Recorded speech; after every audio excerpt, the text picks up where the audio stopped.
9 वाजून एक 3-4 मिनिटं झाली आहेत. आता लेक्चर चालू करते.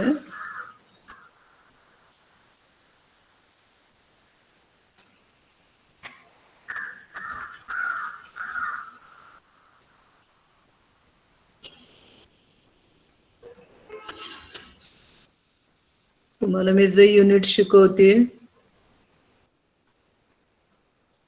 त्यातला निम्मा भाग शिकवून झालेला आहे. Aerobic growth of E coli on glucose and other than glucose. त्याच्यामध्ये lactose, acetate, malate, pyruvate, fructose हे वेगवेगळे आपले कंपोनंट आणि त्याची ग्रोथ कशी होते, ऑर्गॅनिझम कसे वापरतात ते आपलं बघून झालंय. आता आपल्याला पुढचा पॉइंट त्यातला बघायचा आहे लिपिड मेटाबॉलिझम. आणि या लिपिड मेटाबॉलिझम मध्ये आपल्याला त्याच्यातलं बायोसिंथेसिस आणि डिग्रेडेशन आणि इतर काही लिपिडचं सिंथेसिस असं पॉइंट शिकायचे आहेत. Now first will see the introduction. Lipids are the heterogeneous group of substances which are insoluble in water but soluble in organic solvents like alcohol, acetone, chloroform etcetera. हे तुम्हाला अगदी 11वी-12वी पासून माहित आहे. हा लिपिड मध्ये वेगवेगळ्या प्रकारचे म्हणजे अनेक व्हरायटीचे कंपोनंट सबस्टन्सेस असलेला हा मॉलिक्यूल आहे. आणि 110% तो वॉटर इनसोल्युबल आहे, पण वेगवेगळे ऑर्गॅनिक सॉल्व्हंट मध्ये सोल्युबल आहे. Lipids are generally stored in the form of triacyl glycerol in animal and plants. आमच्याकडे ट्रायअसाइल ग्लिसेरॉल ह्याचं पण आपल्याला सिंथेसिस डिग्रेडेशन शिकायचं आहे. त्याचं त्या फॉर्म मध्ये तो नेहमी स्टोर, लिपिडला नेहमी स्टोर फॉर्म म्हणला जातो फूड एनर्जीचा फूडचा. तर तो ट्रायअसाइल फॉर्म ग्लिसेरॉल फॉर्म मध्ये प्लांट आणि अॅनिमल मध्ये स्टोअर केला जातो. while in case of bacteria it is stored as a lipid granules. याचं स्टेनिंग तुम्ही शिकलाय का बघा, रिझर्व फूड मटेरियल मध्ये शिकून झालं असेल तुम्हाला. Lipid granules they are stored in the cytoplasm in the form of granules. Now the lipid plays many central and crucial role in the living cell. कुठल्याही लिव्हिंग सेल मध्ये lipid हे फार महत्वाचं काम करतात. अनेक प्रकारची कामं ती केली जातात. त्यातले आपण काही घेतलेत. It is the stored form of energy. सर्वात एनर्जी रिच सोर्स म्हणून लिपिडला समजलं जातं. It is the stored form of energy. while it is the major constituent of the cell membrane. आपण cell membrane eukaryotic, prokaryotic, fluid mosaic मॉडेलचं structure शिकलेलो आहे. त्याच पद्धतीने बॅक्टेरियांच्याकडे सुद्धा सेल मेम्ब्रेनचं स्ट्रक्चर आहे. It is a phospholipid bilayer in which proteins are embedded. आणि ते जे फॉस्फोलिपिड हेड आणि टेलचं स्ट्रक्चर आहे, हे हेड आणि टेलच्या स्ट्रक्चरमध्ये लिपिड्स आहेत. फॅटी ऍसिड्स आहेत आणि फॉस्फोलिपिड आहे. म्हणून त्याला main component of the cell membrane in all living form as well as it is also present in the outer wall layer of the bacterial cell. Bacteria gram negative बॅक्टेरियामध्ये 2 लेअरची cell wall असते. Inner peptidoglycan layer आणि outer wall layer. आणि ह्या outer wall लेअरचं composition म्हणजे तो कशाची बनलेली असते, phospholipid bilayer in which proteins and lipopolysaccharides are embedded. आणि त्यामुळे तो सेल मेम्ब्रेनचा महत्वाचा पार्ट आहे. आणि एक जनरल असं घेतलंय, स्पेशलाइज लिपिड सर्व्स ॲज. वेगवेगळे स्पेशलाइज लिपिड वेगवेगळी कामं करतात. पिगमेंट, रॅटिनॉल किंवा कॅरोटीन हे जे वेगवेगळ्या फूड कंपोनंट मध्ये असलेले आहेत, दे आर लिपिड म्हणजे लिपिडचे बनलेले आहेत ते. को factor of vitamin K, it is also lipid. In many detergents as well as in bile salt, lipid is present. In hormones also, these different lipid material is there. Vitamin D derivative as well as the sex hormones, they are also some lipid. Actually, hormone ही खूपशी proteinic आहेत, पण काही vitamin D derivative म्हणा किंवा sex hormone हे लिपिडचं बनलेलं आहे. आणि त्यामुळे लिपिड ह्याचं काम पहिले एनर्जी सोर्स निर्माण करणे म्हणजे एनर्जी जनरेट करणे. सेल मेम्ब्रेन आउटर वॉल लेअरचा मेन कंपोनंट तो पिगमेंटमध्ये तुम्हाला दिसून येईल. व्हिटॅमिन कीचं पेको फॅक्टर म्हणून येईल. अनेक डिटर्जंट्समध्ये बाईल सॉल्टमध्ये असेल आणि main component of some hormones sex hormones. आता आपल्याला हे इन जनरल बेसिक आपण माहिती घेतली. इंट्रोडक्टरी पार्ट घेतला. आपल्याला आपल्या ह्या टॉपिकमध्ये बायोसिंथेसिस ऑफ लिपिड म्हणजे पामिटिक ऍसिड शिकायचं आहे आणि beta oxidation of the palmitic acid. Palmitic acid तयार कसं होतं आणि पामिटिक ऍसिडचं डिग्रेडेशन कसं होतं हे डिटेलमध्ये शिकायचं आहे. द बायोसिंथेसिस आपण पहिल्यांदा फोकस करणार आहोत. Pathway is unique. पाथवे कसा आहे? युनिक आहे, स्पेशल आहे. काय बघा स्पेशल आहे त्याच्यामध्ये? बिकॉज द बायोसिंथेसिस और assembling of the water soluble products. ते ऍसिटिल कोए मॅलोनिल कोए असे एकमेकांच्यात एकत्र येत जातात. आता ऍसिटिल कोए हा वॉटर सोल्युबल प्रोडक्ट आहे आणि त्यांचं असेंबलिंग करता करता त्यांचं एकमेकांशी म्हणजे एकमेकांना कंबाईन करता करता the product produce is a water insoluble. याच्यापासून वॉटर इनसोल्युबल प्रोडक्ट तयार केला जातो using the water soluble precursor. Acetyl CoA malonyl कोए हे सगळे आहेत हे वॉटर सोल्युबल कंपोनंट आहे आणि ते एकमेकांना फ्यूज करत असेंबल करत एकमेकांशी जोडत जोडत शेवटी जे काही फॅटी ऍसिड तयार होईल, जे काही पामिटिक ऍसिड तयार होईल ते पामिटिक ऍसिड हे वॉटर इनसोल्युबल होतं. That is the unique property of this pathway. आता पामिटिक ऍसिड हे C16 फॅटी ऍसिडचं स्ट्रक्चर लक्षात ठेवायला अतिशय सोपं. पहिला कार्बन हा नेहमी म्हणजे एका पहिल्याला CH3 कारण कार्बनची व्हॅलन्सी ऍडजस्ट करायला, मधले सगळे CH2 आणि शेवटचा COOH. त्यामुळे आपण बघायचं लिहिलंय CH3 CH2 14 COOH. आता हे स्ट्रक्चर आपल्याला तयार करायचे. कार्बनची लांबच्या लांब 16 कार्बनची साखळी तयार करायची आहे की ज्याच्यामध्ये हे सॅच्युरेटेड फॅटी ऍसिड आहे. सगळे कार्बनची व्हॅलन्सी बॅलन्स झालेली आहे आणि त्यामुळे दिस इज अ पामिटिक ऍसिड. ह्याचं सिंथेसिस कसं होतं हे आपल्याला बघायचं आहे. सर्वांना कळलंय का बघा? पहिला आहे तो CH3 हा इथं दाखवलाय तो. मधले सगळे 14 आहे COOH आणि 16वा आहे तो मधले सगळे CH2 आणि लास्ट आहे तो COOH. The pathway is endergonic and reductive and thus requiring ATP as an energy source and NADPH2 as a reducing power. Reductive आहे. त्याच्यामध्ये हायड्रोजन बायोकेमिस्ट्रीमध्ये reduction is the gain of hydrogen और electron आणि oxidation is the loss of hydrogen और electron. आणि reductive pathway आहे म्हणजे याचं रिडक्शन होत जातंय सारखं सारखं आणि रिडक्शन होते म्हणजे त्याच्यात हायड्रोजन ओतावे लागतायत आणि हायड्रोजन ओतावे लागत असतील तर कुणीतरी हायड्रोजन देणारा पाहिजे आणि म्हणून NADPH2 ही रेड्युसिंग पॉवर तिथं वापरली जाते आणि एंडरगोनिक असल्यामुळे त्याला एनर्जी लागत असल्यामुळे इथे ATP हा एनर्जी सोर्स वापरला जातो. Fatty acids are primary component of triacyl glycerol, phospholipid and steroids. याचं पहिल्या सुरुवातीला हे आपण लिपिडचं बायोसिंथेसिस म्हणतोय. त्याच्यामध्ये पहिली फॅटी ऍसिड तयार व्हायला पाहिजे आणि मग ते फॅटी ऍसिड ट्रायअसाइल ग्लिसेरॉल म्हणजे ग्लिसेरॉलला 3 फॅटी ऍसिड चिकटल्या की ट्रायअसाइल ग्लिसेरॉल होतो. फॉस्फोलिपिड तुम्ही FY पासून शिकत आलेला आहात.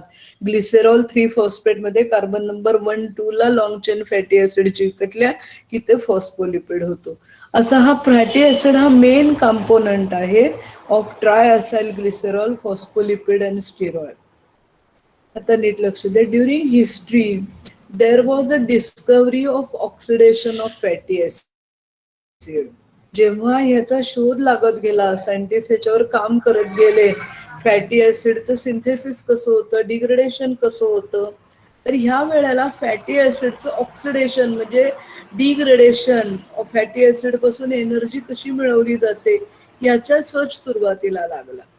आणि त्यामुळे तुम्हाला मगाशी जी C16 पामिटिक ऍसिड दाखवलंय त्यामध्ये काय केलं जातं, प्रत्येक वेळेला 2-2 कार्बन म्हणजे 16 आहेत, 2 कार्बन रिमूव्ह होतील, 14 होतील, 14तले 2 काढून टाकतील, 12 होतील, 12चे 2 10, असं आपल्याला स्टेप बाय स्टेप त्याच्यापासून तयार होतात 2 कार्बनचा ऍसिटिल कोए.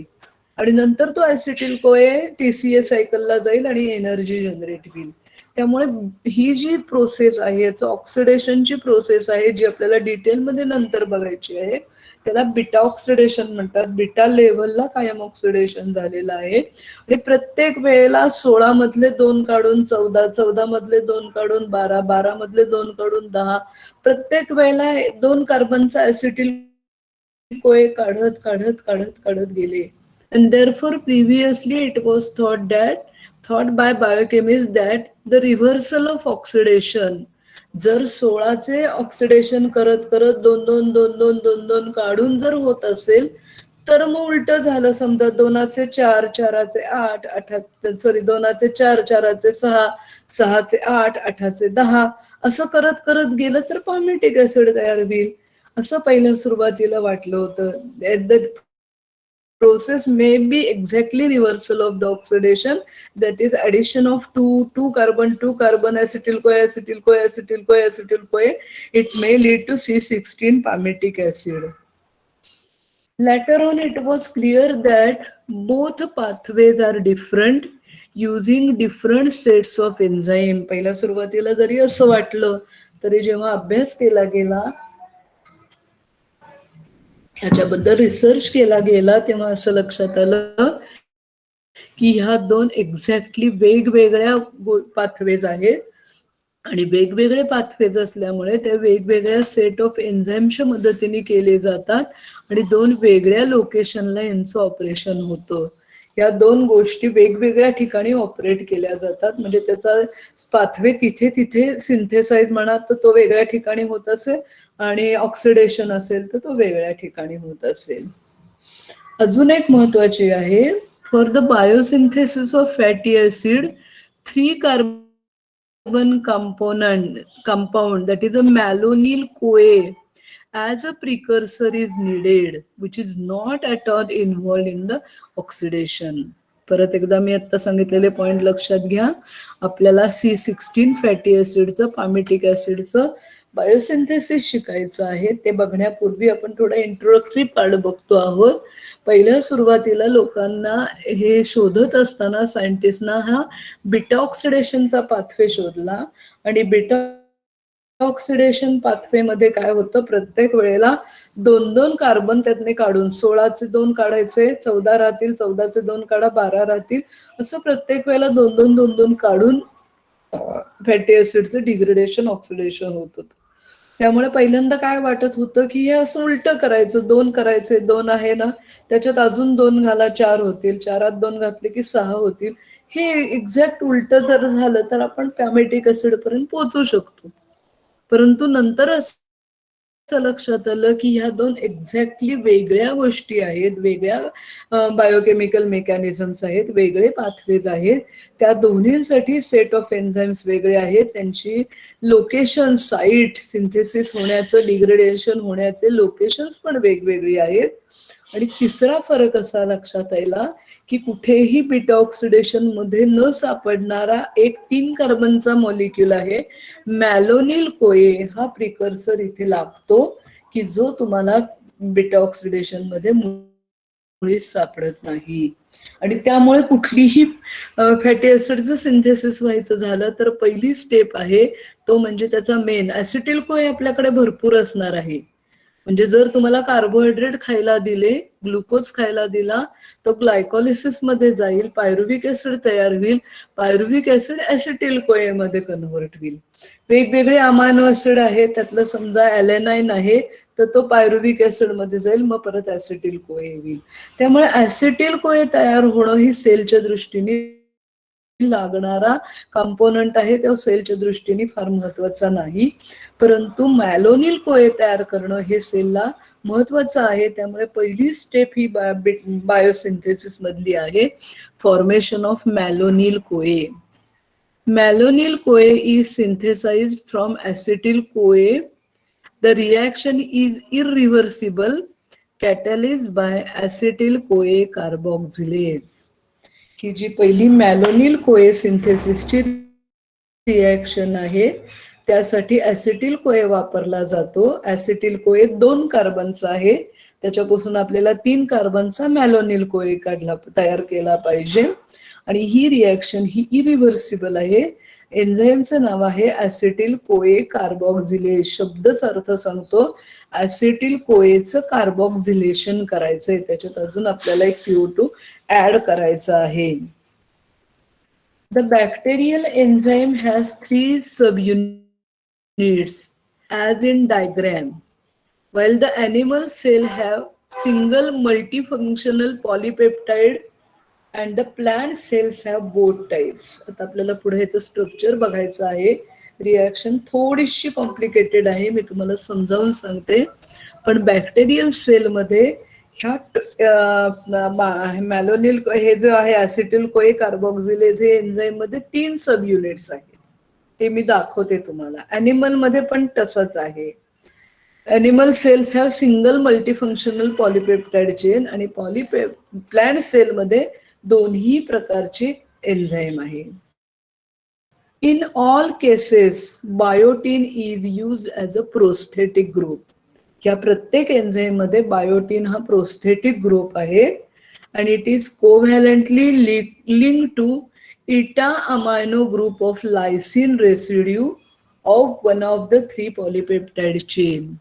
आता हे मी जे सांगते तुम्ही डायग्राम बघितले की कळेल. यांच्याकडे बायोटीन हा प्रोस्थेटिक ग्रुप लागतो की जो प्रोस्थेटिक ग्रुप लायसिनच्या इटा अमायनो ग्रुपशी जोडलेला असतो of one of the 3 polypeptide chain. The 2 reaction occurs in 2 step. आता हे ऍक्च्युअली ॲसिटिल कोएचं मॅलोनिल कोए मध्ये कन्व्हर्जन होणार आहे. म्हणजे ॲसिटिल कोए मध्ये आपल्याला एक कार्बन CO2 घालायचा आहे, कार्बॉक्झिलेशन करायचं आहे. परंतु ही स्टेप होताना ती 2 स्टेप मध्ये होते. In 2 step. ह्याच्या परत 2 सब स्टेप्स होतात. डायग्राम पुढच्या स्टेप मध्ये आहे. Acetyl CoA carboxylase has 3 functional regions. One biotin carrier protein, one is biotin carboxylase and trans carboxylase. असे 3 कंपोनेंटचा हा बनलेला आहे. थांबा, आता मी तुम्हाला एक डायग्राम मध्ये पुढची दाखवते. हे बघा आणि मग आपण परत मागे जाऊया. Biotin carrier protein, trans carboxylase and biotin carboxylase. आणि हे जे बायोटिन आहे प्रोस्थेटिक ग्रुप आहे त्याच्या इटा अमायनो ग्रुपला हा मॉलिक्यूल चिकटलेला आहे. इथे हा मॉलिक्यूल, आता हे जरा नीट लक्ष द्या, ही मी परत एकदाही तुम्हाला सांगेन, पण आता मी हे स्ट्रक्चर सांगितल्याशिवाय तुम्हाला पुढचं काहीच कळणार नाही. ही मी आता तुम्हाला कर्सर जो नेतीये ही जी त्याची म्हणजे काय म्हणू आपण, थांबा त्याला शब्द आहे, ही जी त्याला आलेली शेपटी आहे ही अशी स्विंग होती, अशी अशी हलू शकते. या पद्धतीने ती हलणार आहे. त्यामुळे हे जे मॉलिक्यूल टोटल आहे त्याच्यामध्ये 3 कंपोनेंट आहेत. एक biotin carrier protein, biotin carboxylase and trans carboxylase. शब्दच असा सांगतोय. हे बायोटिन कॅरियर प्रोटीन आहे. याला बायोटिन हा मॉलिक्यूल इथे लिंक झालेला आहे. बायोटिन लिंक होणारा कॅरी करणार प्रोटीन आणि हे बायोटिन त्याला कुठं लागलेलं आहे, इटा अमायनो ग्रुप जो आहे त्याला तो हा बायोटिन हे म्हणजे प्रोस्थेटिक ग्रुप लागलेला आहे. दुसरा आहे बायोटिन कार्बॉक्झिलेज. म्हणजे शब्दच अर्थ सांगतोय, इथे बायोटिनचं कार्बॉक्झिलेशन केलं जातं आणि हे बायोटिन कार्बॉक्झिलेशन झालं की तो त्या ॲसिटिल कोएला त्याचा CO2 देतो आणि बाहेर पडतो. हे सगळं मी परत एकदा तुम्हाला समजावून सांगेन. बघा आता, biotin carboxylase which activates the CO2 by attaching it to the nitrogen in the biotin ring. आता ही जी आहे ऍक्च्युअली काय करायला पाहिजे, ऍसिटिल कोएला एक CO2 मॉलिक्यूल द्यायचा आहे. तो असा तो देत नाही, देताना तो थोडा असा घास घेतो. तो पहिल्यांदा काय करतो, हे जे बायोटिन आहे, हा जो CO2 मॉलिक्यूल त्याच्यामध्ये जायचा आहे, हा डायरेक्ट ऍसिटिल कोएला त्याचा CO2 देत नाही. तो कुणाला देतो, it is donated to the nitrogen in the biotin ring. Biotin रिंगच्या नायट्रोजनला हा CO2 पहिला दिला जातो. म्हणजे त्यामुळे बायोटिन मॉलिक्युलचं कार्बोक्सिलेशन पहिल्यांदा होतं. आणि ही प्रोसेस आहे ATP डिपेंडंट रिॲक्शन आहे.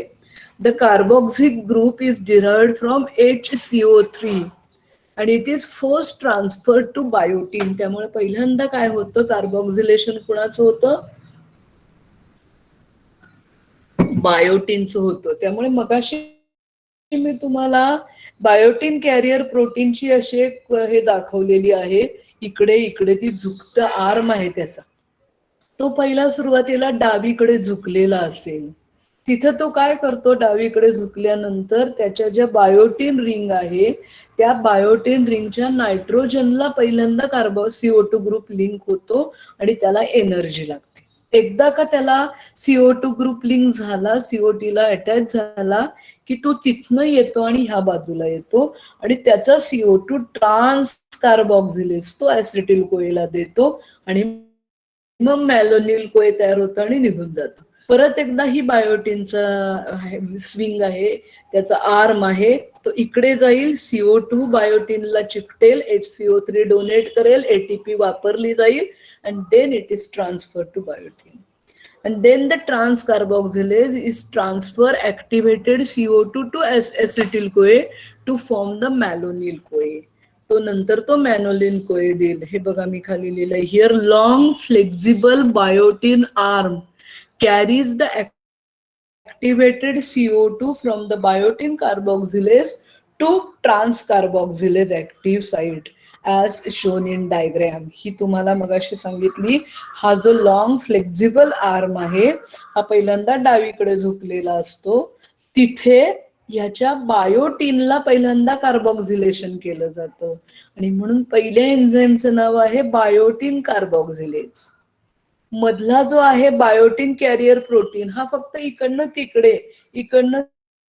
तिकडं जुळण्याचं काम, त्याला स्विंग दिल्याचं काम करतो. मग आता पहिल्यांदा काय होईल, तो डावीकडे झुकेल, HCO3 तिथे येईल, ATP मॉलिक्यूल वापरलं जाईल आणि या HCO3 मधला जो CO2 आहे तो कार्बोक्सिलेशन करेल कुणाचं, बायोटिनचं. आता ऍक्च्युअली ATP ला द्यायचा आहे पण तो स्वतः देणार नाही, तो पहिल्यांदा बायोटिनला देईल आणि हा बायोटिन मॉलिक्यूल तो CO2 घेतो आणि तो बायोटिनचं CO2 घेतल्यानंतर बायोटिनचं कार्बोक्सिलेशन झाल्यानंतर ती लगेच आर्म उजवीकडे जाईल. तो आर्म उजवीकडे गेला की तिथे तो ऍसिटिल कोए जवळ आलेला असेल, तो त्याचा CO2 त्याला देऊन टाकेल, त्याचं कन्व्हर्जन मॅलोनिल कोए मध्ये होईल आणि परत हा मागे येईल. अशी ही स्विंग आर्म आहे, त्याला फ्लेक्झिबल बायोटिन आर्म. तो काय करतो, activated CO2 from the biotin carboxylase हा ट्रान्स कार्बोक्सिलेजच्या ऍक्टिव्ह साईटला जातो आणि मग रिॲक्शन होते. इथे ही छोटी रिॲक्शन दाखवली, ATP डिपेंडंट रिॲक्शन आहे. HCO3 हा काय करतो, बायोटिनचं कार्बोक्सिलेशन करतो, याच्यामधला ADP प्लस PI निघून जातो आणि हे जो आहे बायोटिन कार्बोक्सिलेज एन्झाईमला तो लागलेला आहे. हा बायोटिन कार्बोक्सिलेजच्या बायोटिन मॉलिक्युलचा CO2 येतो, त्याला ऍक्टिव्हेटेड CO2 आहे आणि मग हा काय करेल, त्याचा CO2 ऍसिटिल कोएला देईल आणि त्याचं मॅलोनिल कोए मध्ये कन्व्हर्जन होईल. इथं ही ऍक्च्युअल रिॲक्शन दाखवली आहे बघा.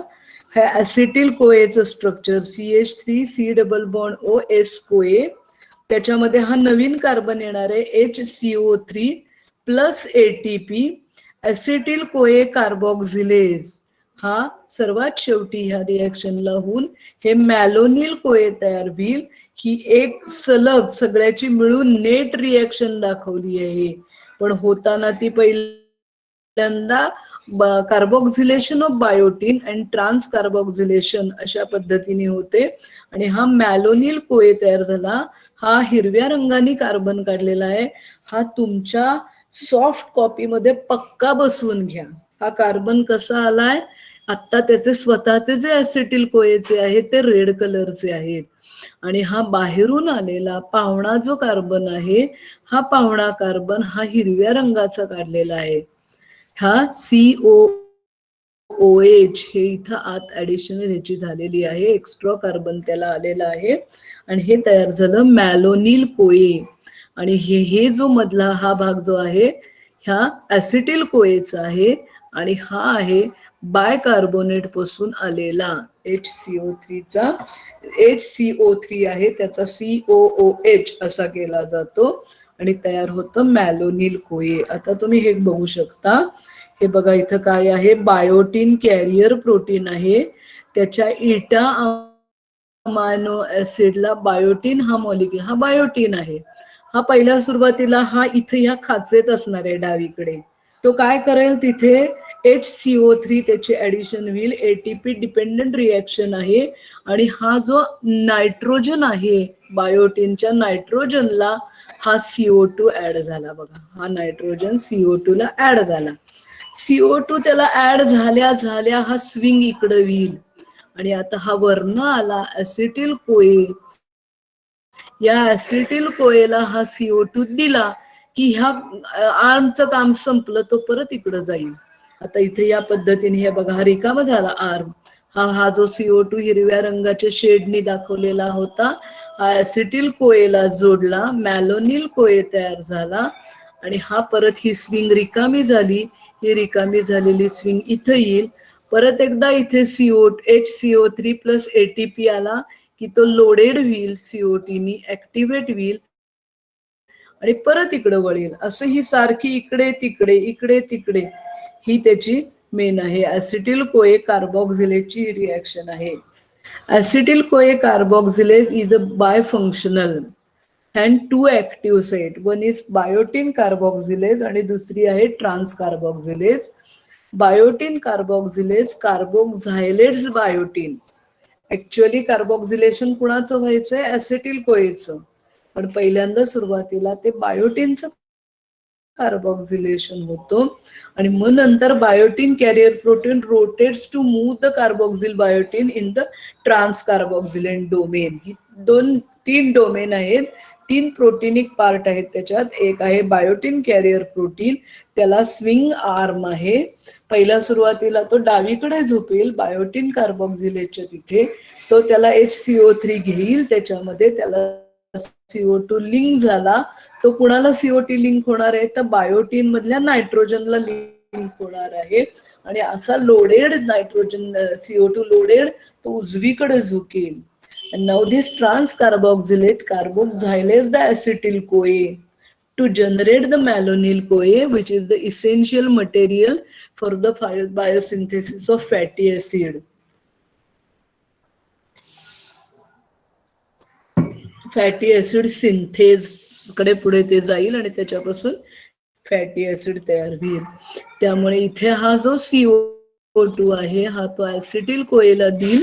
हा बघा इथे दिला त्याने, तयार झालं मॅलोनिल कोए आणि ही स्विंग आर्म तो रिकामा झाला. हा तर परत इकडे झुकेल, पुढच्या मॉलिक्यूल साठी तो CO2 ऍक्सेप्ट करेल, परत इकडे झुकेल, परत ऍसिटिल कोए होईल, परत मॅलोनिल कोए होईल. मॅलोनिल कोए तयार झाला की हा आर्म रिकामा झाला, परत डावीकडे झुकेल, परत HCO3 ATP बरोबर रिॲक्ट होईल आणि त्याला CO2 चं ऍक्टिव्हेशन होईल, ऍसिटिल कोए बरोबर फ्यूज होईल. असं करत करत ही सारखी रिएक्शन मध्ये हा स्विंगिंग आर्म आहे, एकदा डावीकडे एकदा उजवीकडे, एकदा डावीकडे एकदा उजवीकडे, असं करून या सगळ्याची नेट रिएक्शन काय झाली, देयर इज सिंथेसिस ऑफ मॅलोनिल कोए which is one of the precursor. Fatty acid synthesis proceeds in a repeating reactions in sequence. आता आपल्याकडे दोन गोष्टी तयार आहेत. सेलमध्ये भरपूर प्रमाणात ऍसिटिल कोए तयार आहे आणि दुसरा आपण ऍसिटिल कोए कार्बोक्सिलेटच्या मदतीने मॅलोनिल कोए हा प्रिकर्सर तयार झालेला आहे. आता आपल्याला त्याच्यापासून 3 आणि 2 पासून एक 2 कार्बनचा एक 3 कार्बनचा कंपोनंट ऍज अ प्रिकर्सर वापरून लांबच्या लांब फॅटी ऍसिडचं सिंथेसिस करायचं आहे. आणि ते सिंथेसिस होत असताना 4 स्टेप्स रिपीटेडली घडतात. म्हणजे काय होतं जरा लक्ष द्या. हा 2 कार्बनचा ऍसिटिल कोए, हा 3 कार्बनचा ऍसिटिल कोए दोघं एकमेकांना चिकटतील आणि आपल्याला असं वाटेल की 5 कार्बनचं फॅट तयार होईल फॅटी ऍसिड. तसं नाही, तो मगाशचा जो CO2 आहे तो परत निघून जातो आणि हे 2 आणि 2 मिळून 4 होतात. आता हे 4मध्ये गोष्टी कशा रिपीट होतात? कंडेन्सेशन, रिडक्शन, डिहायड्रेशन, रिडक्शन ही सगळी झाली की मग हे 2 आणि 2चं 4चं फॅटी ऍसिड. 4चं फॅटी ऍसिड म्हणजे कसं? COOH, CH2, CH2, CH3 अशी ही 4 कार्बनचं होईल. आता परत एकदा येईल तो मॅलोनिल कोए येईल. तो मॅलोनिल कोए याच्यामध्ये ऍडिशन करत जाईल आणि परत एकदा 4चे 6 होतात. 4चे 6 होताना कंडेन्सेशन, रिडक्शन, डिहायड्रेशन, रिडक्शन अशा ह्या स्टेप्स घडत जाणार आहेत. 4चे 6 होतील, 6चे 8 होतील, 8चे 10 होतील.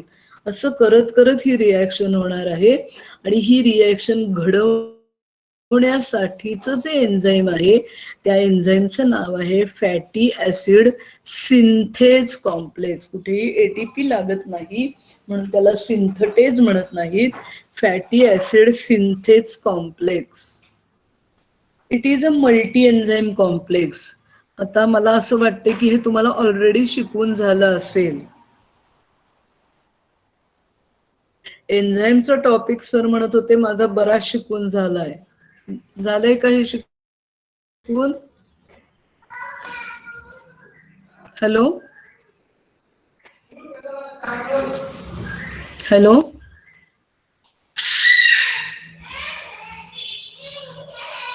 रीना, हा मॅम झालंय.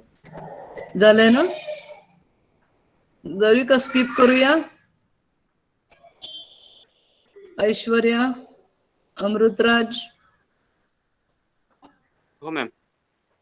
स्किप करू? हो चालेल. सगळ्यांना काही प्रॉब्लेम नाही ना? त्याचं डिटेल स्ट्रक्चर तुम्ही शिकलेले आहात. कुठले कुठले मल्टी एन्झाईम कॉम्प्लेक्स शिकला? पीडीएच,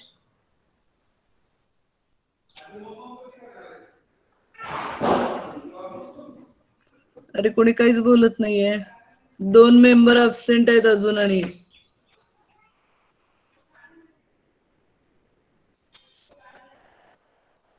नुसते जॉईन झालेत का काय कळत नाही. ऐकताय का नाही?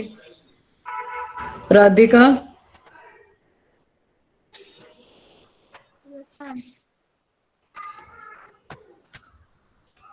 सुशांत,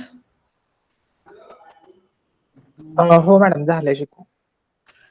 जाऊ दे पुढे. एकदा तरी रिव्हिजन घेतली तर बरं होईल, म्हणजे पुन्हा कानावर एकदा जाईल. वरच्यावर घेतली तर चालेल. दिग्विजय, येस आहे का मॅम. दिग्विजय? Yes ma'am. आहेस का? हो. काय करायचं?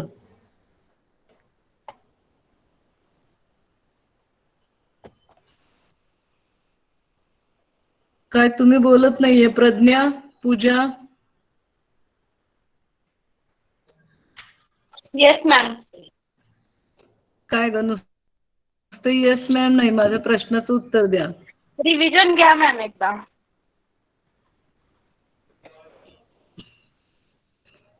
असं पूजा एक म्हणाली आणि सुशांत एक म्हणाला. मग तुम्हाला मी स्पेशल घेते वाटले, बाकीच्यांना काही गरज नाही तर आपण जाऊया पुढे. ज्याला मी ह्या 2 मेंबर असं म्हणाले की मॅडम घ्या परत एकदा थोडक्यात का विना सांगा. मॅम कोण आहे ग? शिवानी आहे मॅम. अजून एकदा ओव्हरव्ह्यू दिला तर बरं होईल मॅम. अगं पण हे मी म्हणल्यावर तुम्ही म्हणायला नको. तुम्ही आता आधी सर्वजण काय म्हणाले? अमृतराज, दिग्विजय हे सगळे जाऊ दे म्हणाले पुढे. त्यांना उगीच त्रास कशाला आपला? तो ज्यांना वाटतंय असं त्यांचं घ्या मी मॅम. वाटलं. हा काय घ्या? पुन्हा घ्या रिव्हिजन. अरे अमृतरस, तू परवा मला भेटलं होतं का रे? हो, मीच भेटलेलो. मला नंतर जरा त्यांचं नाव एक व्हॉट्सअप कर बर का. हा ठीक आहे, चालेल.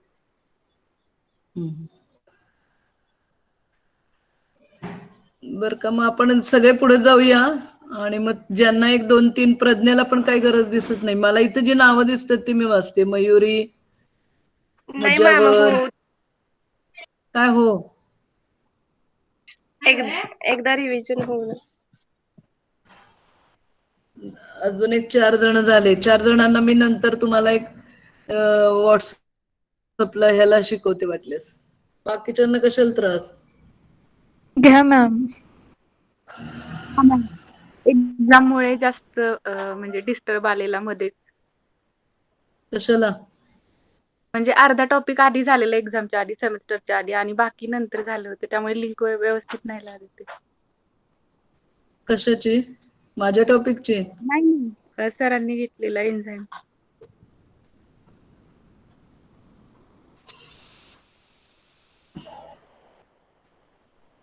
It is a multi enzyme complex fatty acid synthase म्हणायचं नाही. जुन्या पुस्तकात अजूनही सिंथेटेज नाव आहे. Detail structure and its location in cell differs from one species to another. वेगवेगळ्या स्पेसिस मध्ये ते वेगवेगळ्या ठिकाणी आहे. But the reaction sequence is one and the same. भले त्याचं लोकेशन, त्याचं स्ट्रक्चर वेगवेगळं असलं तरी त्याचं मेन एन्झायमॅटिक रिॲक्शन ज्या होणार आहेत त्या सेम आहेत. Detail study of the structure of enzyme of E coli, plant, yeast, vertebrates मध्ये man was done and comparison shows that E. coli enzyme consists of 7 different polypeptide chain, 6 enzymes and 1 acyl carrier protein with 7 different active sites. त्याच्यामध्ये main सेंटरला acyl carrier protein आणि 6 वेगवेगळी enzymes असं मिळून ते 7. फुलाची पाकळी असल्यासारखं हे स्ट्रक्चर आहे आणि त्याला 7 वेगवेगळ्या ऍक्टिव्ह साइट्स आहेत. हे साधारण ह्या पद्धतीचं स्ट्रक्चर आहे. सेंटरला असाइल कॅरियर प्रोटीन आहेत आणि ही सगळी एन्झाईम्स आहेत. Fatty acid synthase in bacteria and plants ह्या पद्धतीचे आहेत. तर त्याच्यामध्ये कुठले कुठले कंपोनंट आहेत? तर ह्याच्यामध्ये वेगवेगळे, पहिलं आहे असाइल कॅरियर प्रोटीन. हे सेंटरला आहे. Acyl, it carries the acyl group in the thioester linkage. त्याच्यानंतर आपण ही जी नावं आता नुसती जस्ट आपण वाचूया, जेव्हा ऍक्च्युअली रिएक्शन बघू त्यावेळेला तुम्हाला कळेल.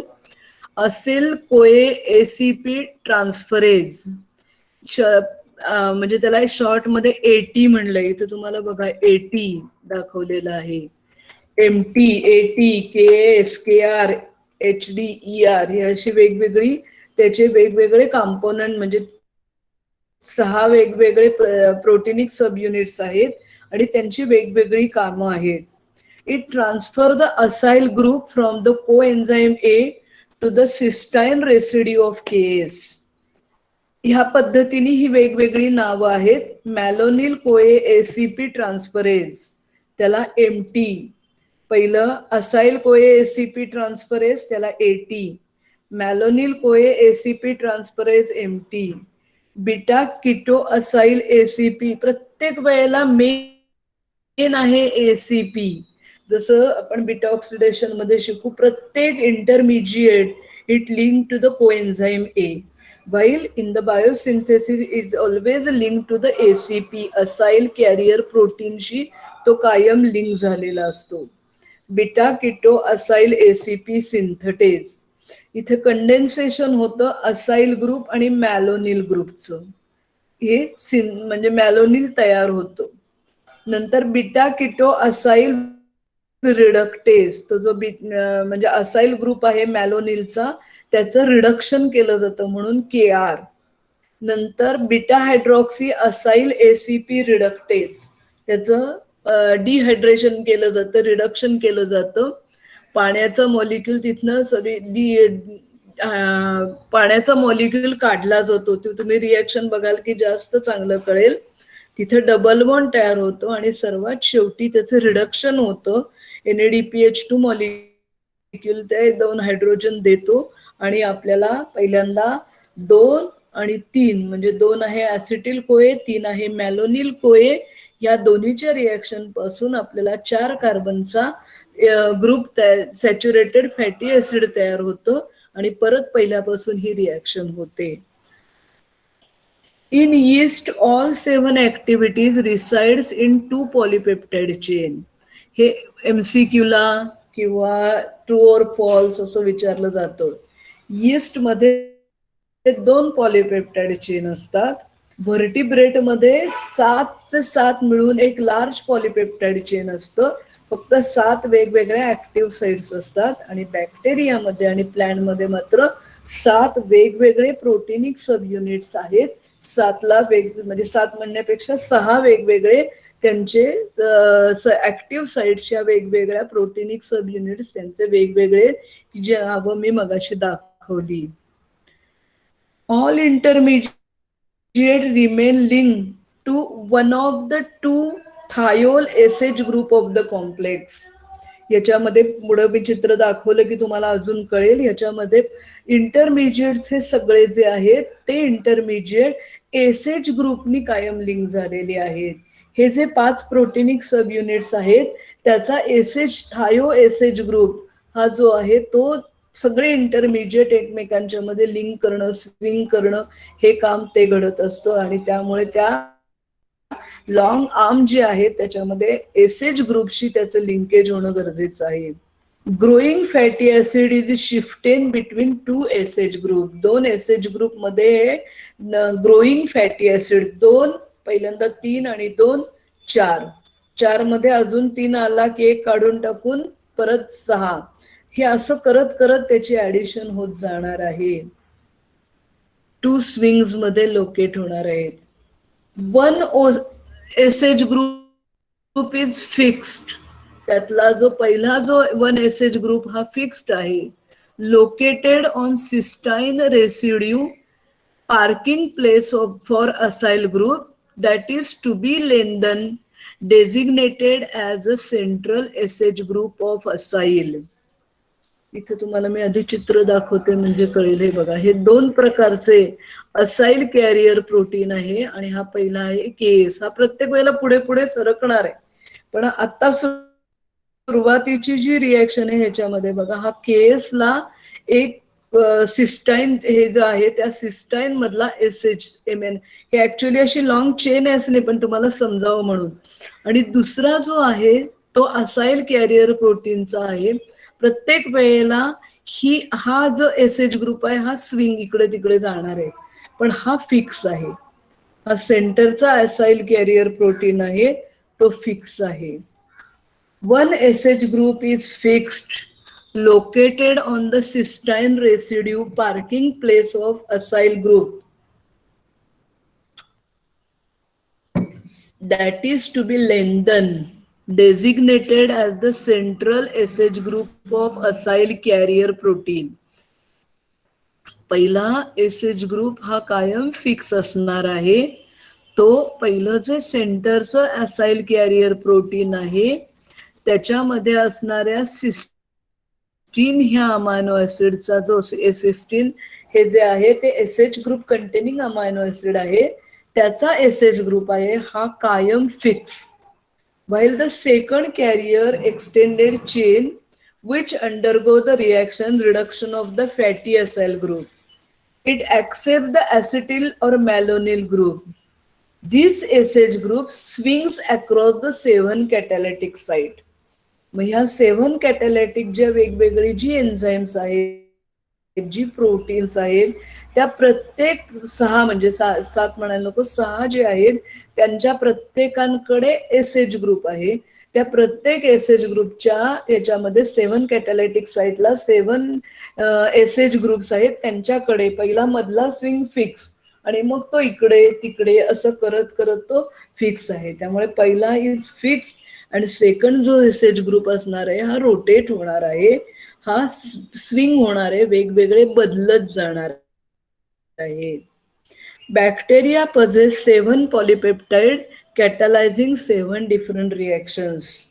हा MCQ ला ट्रू और फॉल्सला आलेला आहे बरेच वेळेला. बॅक्टेरियामध्ये 7 पॉलिपेप्टाइड चेनचा तो बनलेला आहे आणि प्लांट मध्ये पण आणि बाकीच्या ॲनिमल मध्ये हायर ॲनिमलला एकच पॉलिपेप्टाइड चेन आहे पण 7 कॅटॅलिटिक साइट्स आहेत. Steps of fatty acid synthesis. Priming phase म्हणतात पहिल्यांदा. पहिल्या सुरुवातीला 2 आणि 3 कार्बन पासून आधी 4 कार्बनचं फॅटी ऍसिड तयार झालं की मग पुढे 4चे 6, 6चे 8 असं करत करत तो पुढे जाणार आहे. Priming phase. It starts with the acetyl CoA. Before condensation 2 SH groups must be activated, that is acylated with correct acyl group. ही प्रायमिंग फेज आहे. ही नेहमी ऍसिटिल कोएनी सुरुवात करते. ऍसिटिल कोए मॅलोनिल कोएनी असायलेशन होणार आहे. ते जे वेगवेगळे प्रोटीनिक फॅक्टर आहेत, प्रोटीनिक म्हणजे काय म्हणतो आपण डोमेन आहेत, त्याच्या प्रत्येकाच्या एसएच ग्रुपला ही गोष्ट होणार आहे. तर पहिल्या सुरुवातीला तुम्हाला मगाशी मी जे 2 दाखवले ते तसं त्यांचं आधी असायलेशन व्हायला पाहिजे. त्याच्यामध्ये असायलेशन झालं, ऍक्टिव्ह फॉर्म मध्ये झालं की मगच पुढच्या घडणार आहेत step. Priming occurs in 2 steps. 2 पद्धतीने प्रायमिंग होतं. The initial phase, acyl group of acetyl CoA is transfer to cysteine SH group of beta keto acyl ACP synthase. डावीकडे एका बाजूला तुम्हाला केएस नावाचं एन्झाईम दाखवलेलं होतं, किटो असाइल सिंथेज. त्यामुळे बीटा किटो असाइल सिंथेज. त्यामुळे आपण पुढे रिॲक्शन बघितली की अजून समजा रे ही जी फुलासारखं स्ट्रक्चर काढले त्याच्या डाव्या हाताला केएस म्हणून काढलेला आहे. त्या केएस मध्ये सिस्टाइन नावाचा अमायनो ऍसिड आहे. त्या सिस्टाइन अमायनो ऍसिडचा एसएच ग्रुप जो आहे तिथे सुरुवातीला येऊन ऍसिटिल कोए लिंक होतो. आणि हे दिस एन्झाईम इज रिस्पॉन्सिबल फॉर ऍसिटिल कोए ACP ट्रान्स ऍसिटायलेज. ह्या नेहमी तो ACP त्याला सेंटरला आहेच म्हणून ऍसिटिल कोए ACP ट्रान्स ऍसिटायलेज. म्हणजे आता कोए एन्झाईमचा हात तो सोडून देणार आणि ऍसिटिल कोए हा ACPचा हात धरणार आहे. आणि त्यामुळे पहिल्या सुरुवातीला हा केएस जो आहे that is a beta keto acyl ACP synthase, हे जे एन्झाईम आहे केएस, त्याच्या सिस्टाइनच्या एसएच ग्रुपला पहिल्या सुरुवातीला हा लिंक होतो. सेकंड मध्ये malonyl group of the malonyl CoA is transfer to SH group of the ACP. Enzyme is malonyl CoA ACP transacetylase. Enzyme मगाच होता ऍसिटिल कोए ACP ट्रान्स ऍसिटायलेज आणि आता आहे मॅलोनिल कोए ACP ट्रान्स ऍसिटायलेज. आता हे बघितल्यावर तुम्हाला समजेल बघा, हे मेन एन्झाईम आहे. आता पहिल्या सुरुवातीला केएस काम करणार आहे. त्याचं हे सिस्टाइन अमायनो ऍसिड आहे. म्हणजे हे एवढं मोठं अमायनो ऍसिड नाही पण आपल्याला कळावं म्हणून हे सिम्बॉलिकल असं घातलेलं आहे. त्याचा हा एसएच ग्रुप आहे, ही आर्म आहे त्याची. आणि हे असाइल कॅरियर प्रोटीन आहे, हे नेहमी फिक्स आहे. आणि ह्या असाइल कॅरियर प्रोटीनचा एसएच ग्रुप आहे सिस्टाइनचा. हे बेसिक स्ट्रक्चर आहे. पहिल्या सुरुवातीला काय होतं, ऍसिटिल कोए ऍड होतो.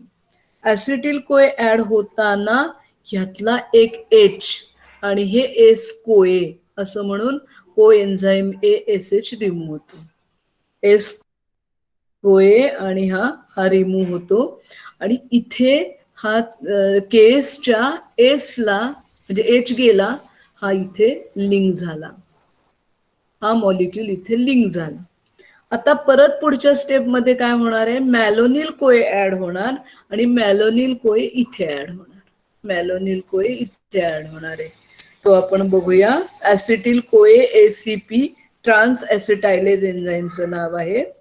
ऍसिटिल कोए ACP ट्रान्स ऍसिटायलेज.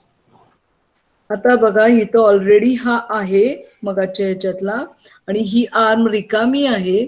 या लॉंग आर्मला हा मॅलोनिल कोए आहे. मगाशी आपण मॅलोनिल कोएचं सिंथेसिस बघितलेलं आहे. हा मॅलोनिल कोए मध्ये हा परत एकदा इथला एच आणि इथला एस कोए असं म्हणून कोएन्झाइम एस एच रिमूव्ह होईल. आता ह्या मॉलिक्युलला इथे आहेच ऍसिटिल कोए चिकटलेला आहे आणि आता इथं मॅलोनिल कोए चिकटतो. हे एसीपीचा हा सिस्टाईनची लॉंग आर्म आहे, त्याचा एस एच ग्रुप आहे, तिथे हा याची ऍडिशन होते. मॅलोनिल कोए एसीपी ट्रान्स ऍसिटायलेज एन्झाईमचं नाव मॅलोनिल कोए एसीपी. आता दोन्ही आर्म सॅच्युरेटेड झाल्या. ह्या दोन्ही आर्म सॅच्युरेटेड झाला. आता हा 2 कार्बनचा ऍसिटिल कोए 3 कार्बनचा मॅलोनिल कोए यांचं कंडेन्सेशन होतं, यांच्यामध्ये कॉम्बिनेशन होतं आणि हे कॉम्बिनेशन होऊन हेतला 1 कार्बन निघून जातो आणि 2 आणि 2 4चं फॅटी ऍसिड तयार होतं. Growth of fatty acid chain occurs by 2 carbon elongation phase. त्यामुळे ही जी फेज होणार आहे, आता पहिली सॅच्युरेशन फक्त दोन्ही साइड्स सॅच्युरेट झाल्या.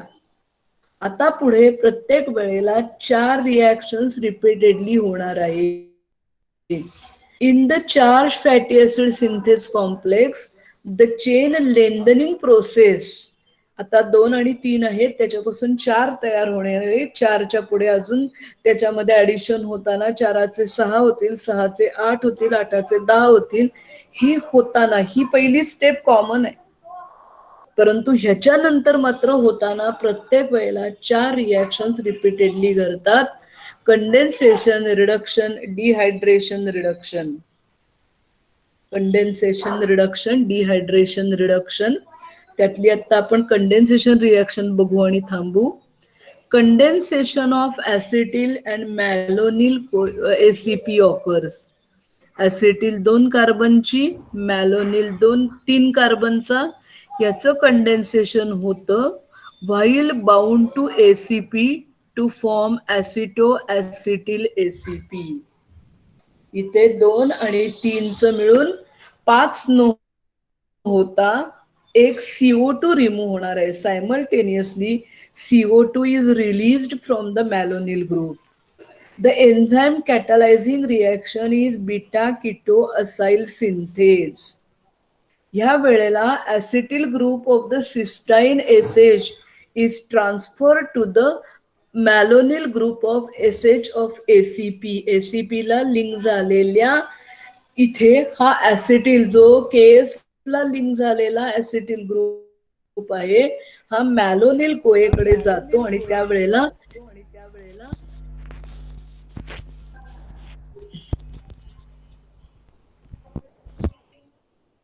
हॅलो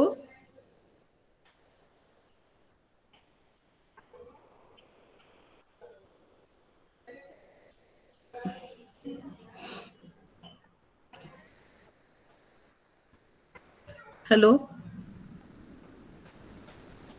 पुढचा मेंबर जॉईन झालाय. हो मॅम जॉईन झाले. झालेस का? बरं मग मी थांबवते, पुढच्या वेळेला सांगते.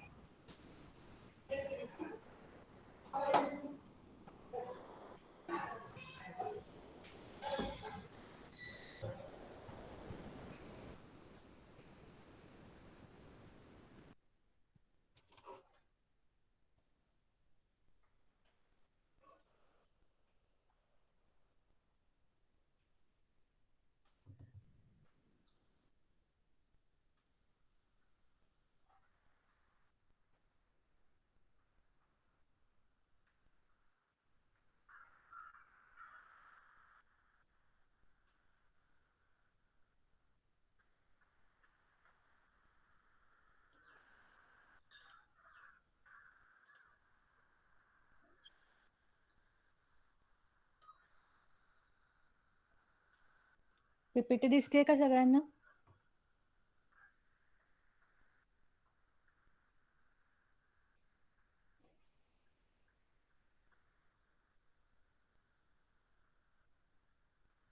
हॅलो नाही आवाज मॅम. नाही दिसत. ओके.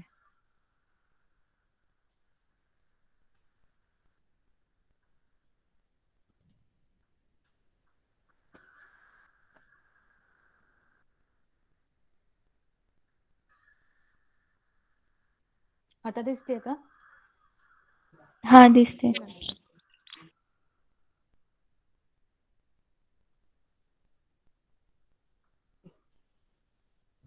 सो लास्ट लेक्चरला आपण सेंट्रिफ्युगेशन स्टार्ट केलं होतं. त्याच्यामध्ये आपण टाइप्स ऑफ सेंट्रिफ्यूज बघितले वेगवेगळे.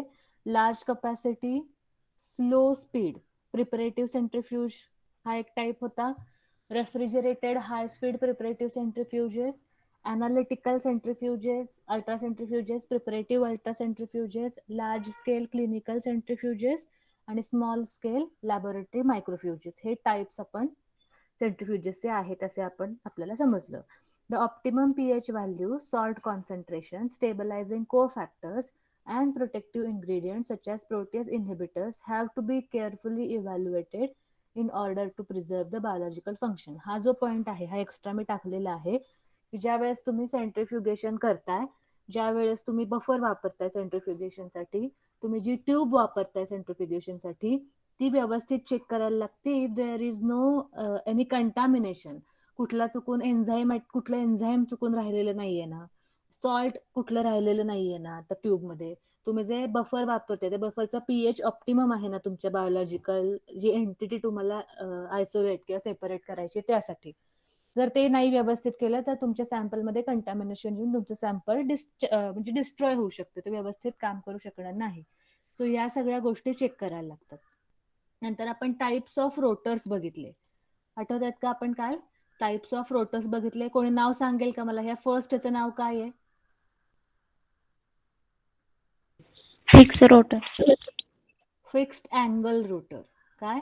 Fixed angle rotor. सेकंड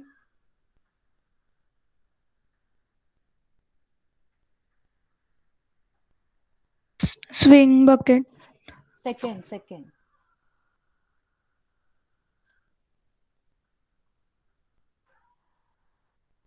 हा vertical tube rotor. Differential centrifugation साठी वगैरे आपण बघितलं शुगर सोल्युशनचे वेगवेगळे त्यांनी सोल्युशन टाकले. आठवत आहे का? परत एकदा आपण बघूयात. हा काय आहे? व्हर्टिकल ट्यूब रोटर आहे. आणि हा आहे तो स्विंगिंग बकेट. इथे बघा स्विंग होत आहे. हे इथे आहे तुमच्या ट्यूबचं जे सॉकेट आहे ते, आणि इट इज स्विंगिंग. बरोबर.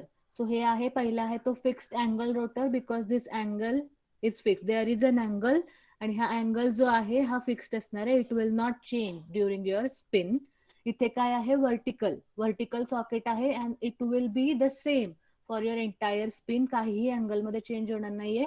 दिस is vertical tube rotor and this is swinging bucket rotor where your socket in which your tube is being inserted, it will swing horizontally आणि त्यामुळे काय होणार आहे? अँगल हा चेंज होणार आहे. त्यामुळे दिस इज स्विंगिंग बकेट रोटर. आता लक्षात राहील का सगळ्यांच्या? कंपॅरिझन मध्ये लक्षात घ्या व्यवस्थित बघून की कशाला काय म्हणायचंय ते. तुमची जर थिअरी एक्झाम झाली तर तुम्हाला ह्या डायग्राम्स पण काढायला लागू शकतात. सो व्यवस्थित समजून घ्या काय आहे ते.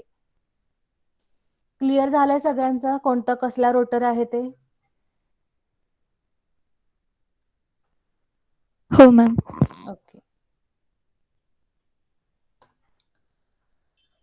हे काय आहेत? आता जे आपण डायग्राम बघितल्या, these diagrams illustrate the movement of biological samples during the initial acceleration stage, the main centrifugal separation phase, deceleration आणि final harvesting of separated particles in the rotor. या ज्या आहेत पुढे जे आपण बघणार इथल्या, याच्यावरून काय कळतंय आपल्याला? या चार ज्या आहेत, या चार ट्यूब्सचे जे या डायग्राम्स आहेत त्याच्यावरून आपल्याला काय कळतंय? त्या पार्टिकलची मुवमेंट कळते. कोणत्या वेळेसच्या पार्टिकलची, एक मिनिट माझं, कोणत्या वेळेच्या पार्टिकलची मुवमेंट कळते? तर सुरुवातीला जी दिसणार आहे ती इनिशियल ऍक्सेलरेशनची स्टेज असणार आहे. पहिल्या ट्यूबमध्ये जी आहे ती इनिशियल ऍक्सेलरेशन म्हणजे सुरुवातीला स्पिनिंग चालू केलंय, हळूहळू स्पीड वाढतंय.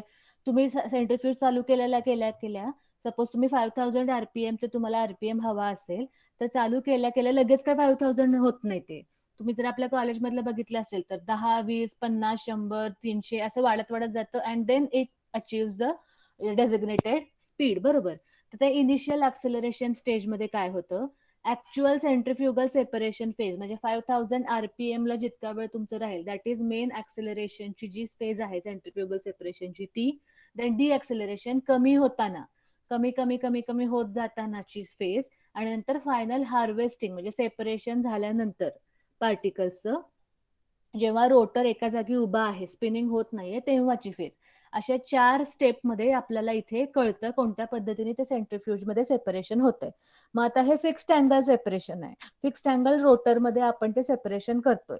मग फिक्स्ड अँगल रोटरमध्ये सेंट्रिफ्युगल फोर्स वेगळ्या अँगलनी पडणार आहे, व्हर्टिकलमध्ये वेगळ्या अँगलनी पडणार आहे आणि स्विंगिंग बकेटमध्ये वेगळ्या अँगलनी पडणार आहे.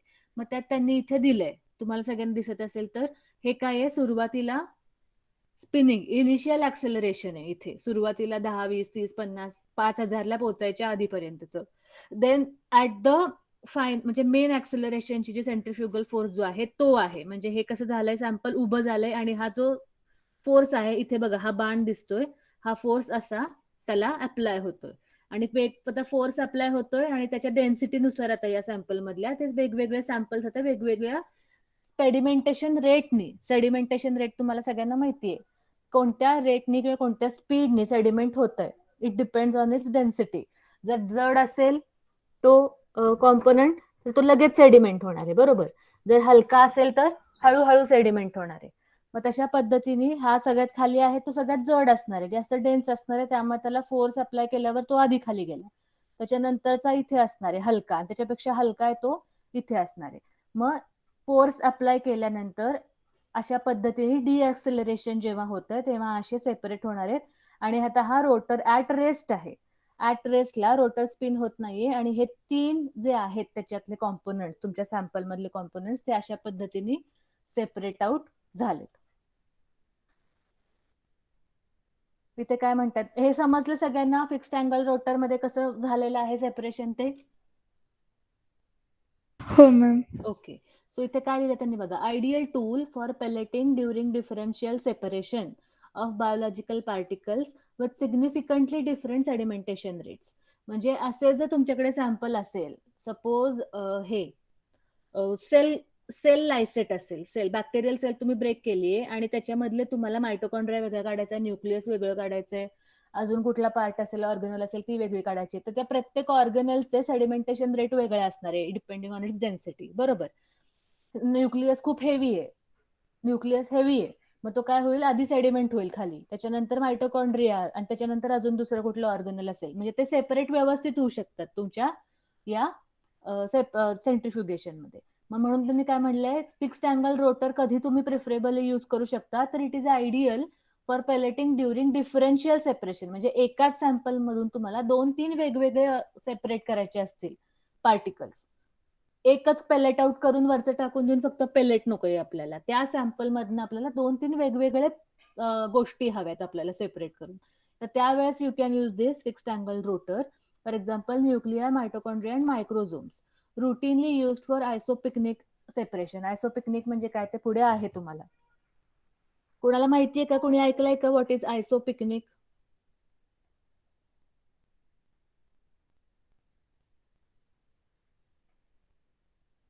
नाही ऐकलं मॅम. मिनिट,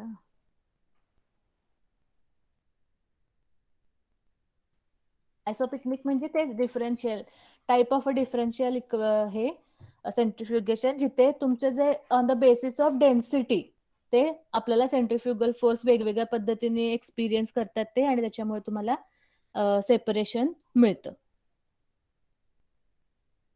किंवा आपण काल जे आपण जे बघितलं होतं की शुगर सोल्युशन तयार केलेलं असतं वेगवेगळ्या डेन्सिटीचं, आणि मग तुमचे जे पार्टिकल्स असतात तुमच्या सॅम्पल मधले ते त्या डेन्सिटीच्या ग्रेडियंट कळेल पुढे पुढे अजून डिटेल समजेल तुम्हाला. आयसोपिकनिक मध्ये एवढंच लक्षात ठेवा की depending on the particles density mainly तुम्ही ते सेपरेशन करताय. Centrifugation tubes are held at a fixed angle of between 14 degree to 40 degree to the vertical in this class of rotor. म्हणजे या ऍक्सिसच्या 14 डिग्री अँड 40 डिग्री अशा पद्धतीने हे vertically ते place केलेले आहेत. त्याचे जे रोटर्सच्या सॉकेट आहेत ते. पार्टिकल्स मूव्ह रेडियली आउटवर्ड्स आहेत बघा, हे आउटसाइडला ते मूव्ह झालेले आहेत. पार्टिकल्स मूव्ह रेडियली आउटवर्ड्स, इथे बघा हे असे बाहेरच्या साईडला जात आहेत. हे असं इकडे ऍक्सिस आहे या साईडला आणि इकडून पार्टिकल्स या साईडला जात आहेत. म्हणून त्यांनी म्हणलेलं आहे particles move radially outwards and since the centrifugal field is exerted at an angle, they only have to travel a short distance until they reach their isopicnic position in a gradient using an isodensity technique or before colliding with outer wall of the centrifuge tube using a differential centrifugation method. म्हणजे काय म्हणायचं त्यांना की इथून इथे पोचायला त्यांना जास्त वेळ लागणार नाहीये. बरोबर. इथे हे पार्टिकल्स आहेत, त्याच्यातले काही पार्टिकल्स इथे जाणार आहेत, काही पार्टिकल्स इथे जाणार आहेत. हे जे ट्रॅव्हलिंगचं जे डिस्टन्स आहे ते खूप जास्त लांब नाहीये as compared to swinging bucket, की ज्यांना हा अख्खाच्या अख्खा पूर्ण आडवी होती ट्यूब आणि त्यांना जर व्हायचा असेल तर पूर्ण अख्खा जो ट्यूबचा जो पार्ट आहे तो पूर्ण जावा लागतो ट्रॅव्हल करून. इथे ते लगेच त्यांच्या ग्रेडियंटला पोचतायत डेन्सिटीच्या. युझिंग अ फिक्स्ड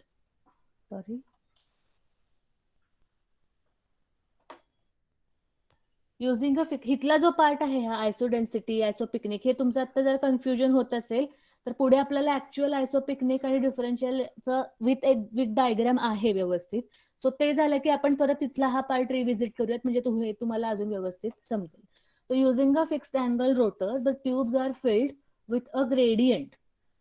इथे बघा लक्ष द्या, तुम्हाला कळेल. Using a fixed angle rotor म्हणजे हा rotor, the tubes are filled with a gradient, the sample loaded on top of this solution and then the tubes placed at a specific fixed angle into the rotor cavities. म्हणजे इथे काय झालंय ते व्यवस्थित लक्ष द्या. इथे ऑलरेडी या ट्यूब मध्ये खाली त्यांनी एक सोल्युशन टाकून ठेवलेलं आहे, आणि त्या सोल्युशनवर त्यांनी त्यांचं सॅम्पल जे आहे ते लोड केलेलं आहे. हे सोल्युशन काय आहे तर हे सोल्युशन एक ग्रेडियंट आहे. तो सोल्युशन जो आहे तो एक ग्रेडियंट आहे. तुम्हाला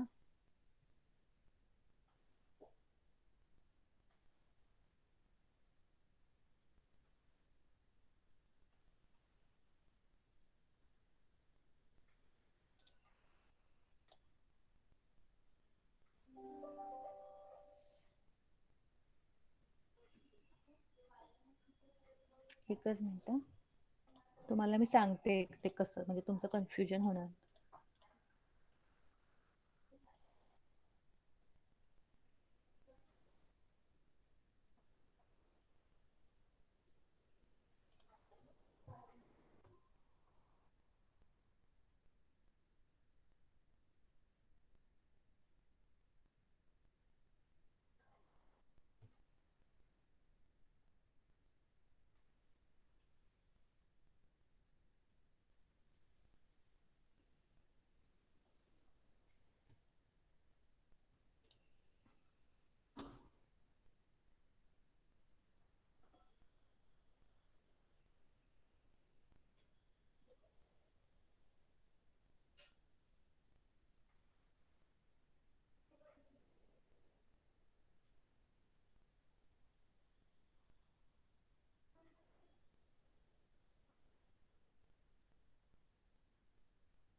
टॅब दिसतोय तुम्हाला सगळ्यांना? हो मॅम. हा, आता इकडे लक्ष द्या. ग्रेडियंट ऑलरेडी कसा तयार करतात त्याचे एक तुम्हाला मी एक्झाम्पल देते. इथे तुम्हाला या ट्यूब्स दिसत आहेत सगळ्या, या 3 ट्यूब्स आहेत बरोबर. या 3 ट्यूब्स मध्ये आता वेगवेगळ्या गोष्टी आहेत. इथे बघा निमेटोड्स, पहिली ए जी ट्यूब आहे त्याच्यात निमेटोड्स आहेत. निमेटोड्स म्हणजे काय, कोण सांगेल मला?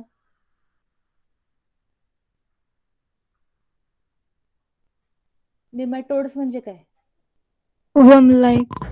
हा, म्हणजे निमेटोड्स काय असणार आहे, जे आपले ऍस्करीज वगैरे जे असतात दोज आर निमेटोड्स. ओके. तर ते निमेटोड्स आहेत ते पहिल्या ट्यूबमध्ये. दुसऱ्या ट्यूबमध्ये काय आहेत? नॅनो पार्टिकल्स आहेत. ठीक आहे. दुसऱ्या ट्यूबमध्ये नॅनो पार्टिकल्स आहेत. नंतर नॅनो सस्पेन्शन आहेत. Nano suspension. नंतर निमॅटोड्स आणि नॅनो सस्पेन्शन एकत्र केले, म्हणजे हे तिन्ही एकत्र केले त्यांनी इथे. ठीक आहे. आता या 2 ट्यूब बघा. या 2 ट्यूब मध्ये इथे हे कलर जे दिसत आहेत तुम्हाला, हा रेड कलर दिसतोय, ऑरेंज कलर दिसतोय, हा व्हायोलेट कुठला कलर आहे तो पर्पलिश, आणि नंतर इथे हा जरा ब्ल्यू कलर दिसतोय. सो इथं त्यांनी काय केलंय? ऑलरेडी हा ग्रेडियंट तयार करून ठेवलाय. ग्रेडियंट तयार केलाय म्हणजे काय? आता हा रेड जो आहे हा 50% सुक्रोज आहे. इथे 50% सुक्रोज घातलंय, इथे 40% सुक्रोज घातलंय, इथे 20% सुक्रोज घातलंय. ठीक आहे. आणि इथे 0.1 मोलर NaCl आहे. हे काय केलंय त्यांनी? ग्रेडियंट तयार केलंय. म्हणजे आता या सगळ्यामध्ये सगळ्यात जास्त डेन्स कुठली गोष्ट आहे? ही 50% सुक्रोज, कारण तिथे कॉन्सन्ट्रेशन सुक्रोजचं जास्त आहे. It is denser. त्याच्यापेक्षा लेस डेन्स हे 40% सुक्रोज आहे, त्याच्यापेक्षा लेस डेन्स 20% सुक्रोज आहे, आणि त्याच्यापेक्षा लेस डेन्स हे NaCl आहे. आता या ग्रेडियंटवर जेव्हा तुम्ही तुमचं सॅम्पल लोड करता, इथं तुम्ही तुमचं नॅनो सस्पेन्शन आणि निमेटोड्स वगैरे सगळं सस्पेंड केलं आणि सेंट्रीफ्यूज झालं की काय होतं? याच्यातले आता 3 वेगवेगळे पार्टिकल्स आहेत. मग याच्यातलं सगळ्यात डेन्स पार्टिकल कुठला असेल? याच्यातलं सगळ्यात डेन्स पार्टिकल निमॅटोड आहे. तो काय होणार आहे? आपोआप रिअरेंज होणार आहे या 50% सुक्रोजच्या ह्याच्यात, कारण तो सगळ्यात डेन्स आहे. तो इथंच राहणार आहे, याच्यात कुठं मिक्स होणार नाही. त्याच्यानंतर nano particle suppose they are denser, आणि ते काय आहेत? Equally dense to the 40% sucrose. मग 40% सुक्रोज मध्ये बरोबर हे नॅनो पार्टिकल्स येणार आहेत. नॅनो सस्पेन्शन त्याच्यापेक्षा हलकं आहे, ते काय होईल? NaCl मध्ये स्वतःला रिअरेंज करेल. अशा पद्धतीने ते रिअरेंजिंग होतं. इथे बघा अजून एक, इथे ऑलरेडी डेन्सिटी ग्रेडियंट त्यांनी तयार केलेला आहे. डेन्सिटी ग्रेडियंट 40%चा एक आहे आणि डेन्सिटी ग्रेडियंट 80%चा एक आहे.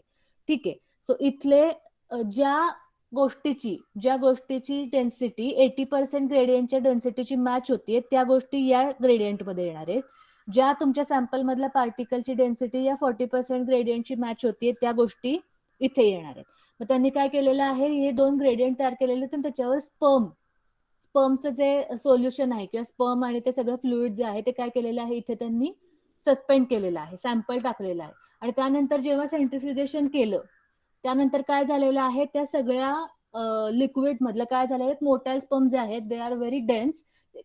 ते काय झालेले आहेत? या 80% जे शुगर सोल्युशन आहे किंवा 80% ग्रेडियंट आहे त्याच्या पण खाली आलेले आहेत ते, because they are denser than even 80% gradient. नंतर नॉन मोटाईल किंवा डेड स्पर्म जे आहेत आणि अदर सेल्स जे असतील त्याच्यामधले एपिथेलियल सेल्स वगैरे असतील, त्या काय आहेत? दे आर बिटवीन 40 अँड 80%, म्हणजे ते 40% आणि 80% मध्ये त्यांची डेन्सिटी आहे, त्यामुळे त्या इथे आलेल्या आहेत. आणि बाकीचं seminal plasma is basically water, ते काय झालेलं आहे? सगळ्यात वरती हे तरंगतंय. सो अशा पद्धतीने डिफरन्शियल सेपरेशन आपल्याला एकाच सॅम्पल मधलं वेगवेगळं करता येतं. पण त्यासाठी काय करायला लागतं? आधी आपल्याला असा ग्रेडियंट तयार करायला लागतो. आधी एक ग्रेडियंट तयार केला वेगवेगळ्या डेन्सिटीचा की त्या सॅम्पल मधले जे आहेत पार्टिकल्स ते वेगवेगळ्या डेन्सिटीचे आपापल्या डेन्सिटीनुसार ते रिअरेंज होतात त्या ग्रेडियंट मध्ये. आता जरा आयडिया आली का काय आहे हे डेन्सिटी ग्रेडियंट सेंट्रिफ्युगेशन किंवा आयसोपिकनिक म्हणता येईल याला? तर अशा पद्धतीने ते केलं जातं.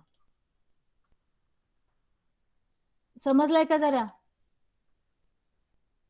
हो मॅम, समजलंय. आयसोपिकनिक आणि आयसो डेन्सिटी डिफरंट आहे ना थोडं? थोडंसं डिफरंट आहे, त्याचे डिटेल्स आहेत ते आपण बघूयात पुढच्या आपल्या ह्याला. फक्त आता फिक्स्ड रोटर समजण्यासाठी एवढंच लक्षात ठेवा तुम्ही. Using a fixed angle rotor the tubes are filled with a gradient. हे ग्रेडियंट म्हणजे काय ते समजावायला मी तुम्हाला आता हे थोडक्यात सांगितलं. फिक्स्ड अँगल रोटर ट्यूब मध्ये काय करतात? तशा पद्धतीचा ग्रेडियंट तयार करतात, एक 40% डेन्सिटी 50% डेन्सिटीचा. The sample loaded on top of this solution, मगाशी आपण त्या इमेज मध्ये बघितलं तसं. And then the tubes are placed at a specific angle त्या रोटरमध्ये. The sample and the gradient undergo reorientation. Sample पण आणि त्याच्यातले जे ग्रेडियंट्स आहेत ते रिओरिएंटेशन होतं त्यांचं ड्युरिंग युअर स्पिन. आणि नंतर centrifugal field during rotor acceleration resulting in the separation of particles with different sedimentation properties according to their sedimentation rate, according to their density. त्या gradient मध्ये ते स्वतःला रिओरिएंट करून घेणार आहेत. And now it is easy for us to separate those particles. असं हे fixed angle rotor वापरला जातो. समजलंय का? ग्रेडियंट हा पॉईंट समजलाय का कसं तयार करतात ते? मग त्यासाठी वेगवेगळे वापरतात. सुक्रोज जनरली वापरलं जातं because it is easy to prepare that gradient. अजून वेगवेगळ्या पद्धतीचे आहेत ते ऍक्च्युअल आपल्याला काय काय वापरले जाते ते पुढे आहे. पण आता फिक्स्ड अँगल रोटर समजलाय का सगळ्यांना? हो मॅम. बाकीचे? हो मॅम. हो मॅम समजलं. Vertical rotors. व्हर्टिकल रोटर्स मध्ये बघा सुरुवातीला सॅम्पल लोड केलेला आहे, नंतर मग ऍक्सेलरेशन होत होत होत नंतर अशा पद्धतीने डिऍक्सेलरेशनच्या वेळेस काय झालेलं आहे, परत हे बँड्स तयार झालेले आहेत तुमच्या सॅम्पलचे. Vertical rotors are divided into true vertical rotors and near vertical rotors. Sealed centrifuge tubes are held parallel to the axis of the rotation in vertical rotors and are restrained in the rotor cavities by screws, special washers and plugs. हे पकडून ठेवलेले असतात वेगवेगळ्या गोष्टींनी. Near vertical rotors exhibit a reduced tube angle of 7 degree to 10 degree and also employ quick seal tubes. थोडासा difference दोन्ही मधले त्यांनी सांगितलंय. The reduced angle results in much shorter run times as compared to the fixed angle rotors. हे काय म्हणतात main म्हणजे run time जो आहे, तुम्हाला जर 10 मिनिटं 5000 RPM ला लावायला लागत असेल तर व्हर्टिकल रोटर्स मध्ये तुम्हाला ते कमी रन टाइम मध्ये तुम्हाला तो रिझल्ट मिळू शकतो. प्रत्येक रोटरचे त्याचे प्रोज आणि ऍडव्हान्टेजेस आहेत. This is useful for gradient centrifugation of biological elements that do not properly participate in conventional gradients. म्हणजे असे काही पार्टिकल्स असतात की त्यांची एवढे डिफरन्स नसतो त्यांच्या डेन्सिटीमध्ये किंवा त्यांची डेन्सिटी कुणाशी जास्त ग्रेडियंटची मॅच होत नाही. तर असे काही पार्टिकल्स असतील बायोलॉजिकल एलिमेंट्स, त्यांच्या सेपरेशनसाठी व्हर्टिकल रोटर्स जास्त यूज केले जातात. Since samples are not separated down the length of the centrifuge tube but across the diameter, down the length separation होत नाहीये, across diameter separation होत आहे. बघा समजतंय ना, हे across diameter separation होत आहे, down the length separation होत नाहीये. असं across diameter separation होत आहे. But across the diameter of the tube, isopycnic separation time is significantly shorter as compared to swinging bucket rotors. म्हणजे पूर्ण या सॅम्पलला इथून खाली यायला जास्त वेळ लागणार आहे ऍज कम्पेअर्ड टू इथून इकडे जायला. त्यामुळे हे काय आहे, याचं रन टाइम पण कमी आहे आणि वेळ कमी लागतो for the particle to travel through the tube.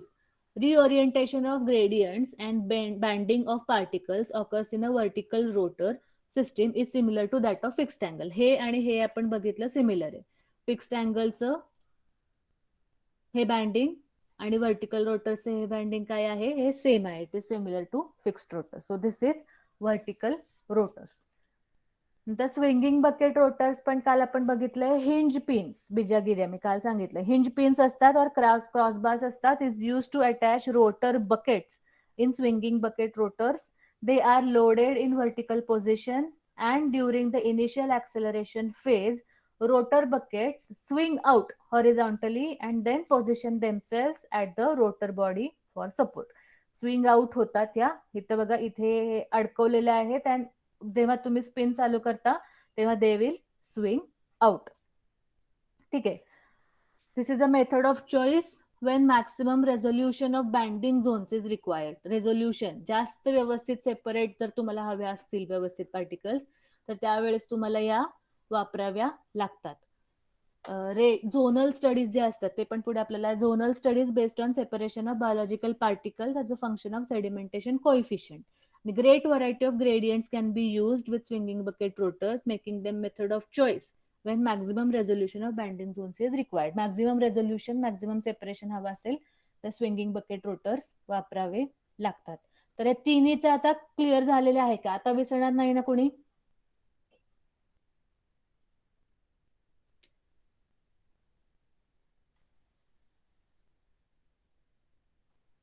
त्याच्यातले आयसोपिकनिक आणि झोनल सेंट्रिफ्युगेशनचं कन्फ्युजन आता करून घेऊ नका तुम्ही. आपण ते जे सब टाइप्स आहेत सेंट्रिफ्युगेशनचे म्हणजे मेथड्स आहेत with which you can perform centrifugation, तर त्या कम्प्लीट झाल्या मेथड्स की परत आपण एकदा रोटर्सकडे येऊयात आणि बघूयात की एखादा पर्टिक्युलर रोटर त्या मेथडसाठी का जास्त युजफुल आहे. म्हणजे तुमचे अजून ते पॉईंट क्लिअर होतील. पण डायग्राम्स आणि बेसिक स्ट्रक्चर आणि त्याच्या मागचे जे कोणत्या पद्धतीने फोर्स अप्लाय होतोय पार्टिकल्सवर हे सगळ्यांचं क्लिअर झालंय का? सुप्रिया, रीना, मयुरी? हो मॅम कळालं.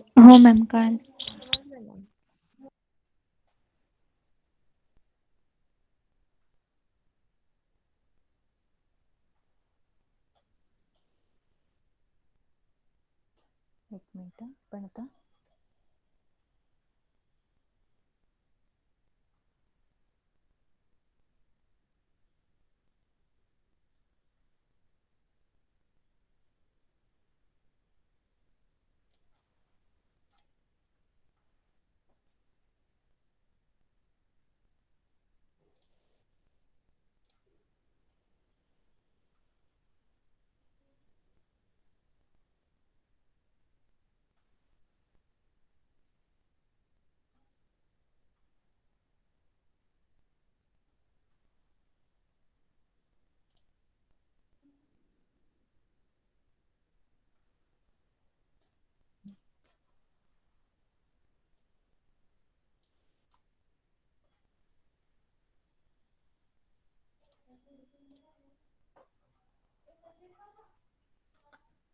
त्यात आपण टाइप्स ऑफ अल्ट्रा सेंट्रिफ्यूज बघूयात कोणते कोणते आहेत ते. प्रिपरेटिव्ह आणि अनालिटिकल. आपण पहिल्यांदा बघितले होते टाइप त्याच्यामध्ये प्रिपरेटिव्ह आणि अनालिटिकल. प्रिपरेटिव्ह म्हणजे काय, आपल्याला एखादी गोष्ट त्याच्यातनं काढून त्याच्यावर जर काम करायचं असेल काही, म्हणजे एन्झाईम आपल्याला त्याच्यातनं सेपरेट करून त्या एन्झाईमवर पुढे आपल्याला काही काम करायचं असेल तर that is we are preparing the enzyme. बरोबर, we are preparing that enzyme. त्यामुळे आपल्याला त्याच्यावर पुढे काम करता येणार. So that comes under this preparative ultra centrifuge. Analytical मध्ये तुम्हाला अनालिसिस करून हवं असेल तर पुढे आहेत तुम्हाला अनालिसिस. जर तुम्हाला एखाद्या गोष्टीचं करून हवं असेल त्याच्यामध्ये तुम्हाला डेन्सिटी शोधून काढायची किंवा सेपरेशन होतंय का नाही ते बघायचंय किंवा तुम्हाला प्रेझेन्स आहे का नाही ते बघायचं आहे एखाद्या गोष्टीचा. So that is analytical. त्याच्यातनं अनालिसिस होऊन येणार आहे. आणि प्रिपरेटिव्ह म्हणजे त्याच्यातनं तुम्हाला काहीतरी प्रिपेअर होऊन मिळणार आहे फॉर यू टू वर्क पुढे त्याच्यावर. तर दॅट इज प्रिपरेटिव्ह. सो प्रिपरेटिव्ह मध्ये दोन प्रकार आहेत, डिफरन्शियल सेंट्रिफ्युगेशन आणि डेन्सिटी ग्रेडियंट सेंट्रिफ्युगेशन. आणि डेन्सिटी ग्रेडियंट सेंट्रिफ्युगेशन मध्ये हे दोन प्रकार आहेत, रेट झोनल आणि आयसोपिकनिक. आपण आता जे दोन बघितले ते. सो हे मेन टाइप्स आहेत अल्ट्रा सेंट्रिफ्यूजचे. प्रिपरेटिव्ह अल्ट्रा सेंट्रिफ्यूज मध्ये काय आहे, it is use to separate organelles and molecules. Use to separate organelles and molecules म्हणजे सेल ब्रेक केली, सेल लायसिस केलं, त्याच्यामधले वेगवेगळे ऑर्गनल्स तुम्हाला हवे असेल, मायटोकॉन्ड्रिया हवा असेल, क्लोरोप्लास्ट हवा असेल, न्यूक्लियस हवा असेल, मायक्रोझोम्स हवे असतील तर डिपेंडिंग ऑन इट्स डेन्सिटी तुम्ही ते वेगवेगळे सेपरेट आउट करू शकता. किंवा कुठले वेगवेगळे एन्झाईम्स हवे असतील, प्रोटीन्स हवे असतील तर ते तुम्ही ते सेपरेट आउट करू शकता. Preparative ultra centrifuge can handle larger liquid volumes.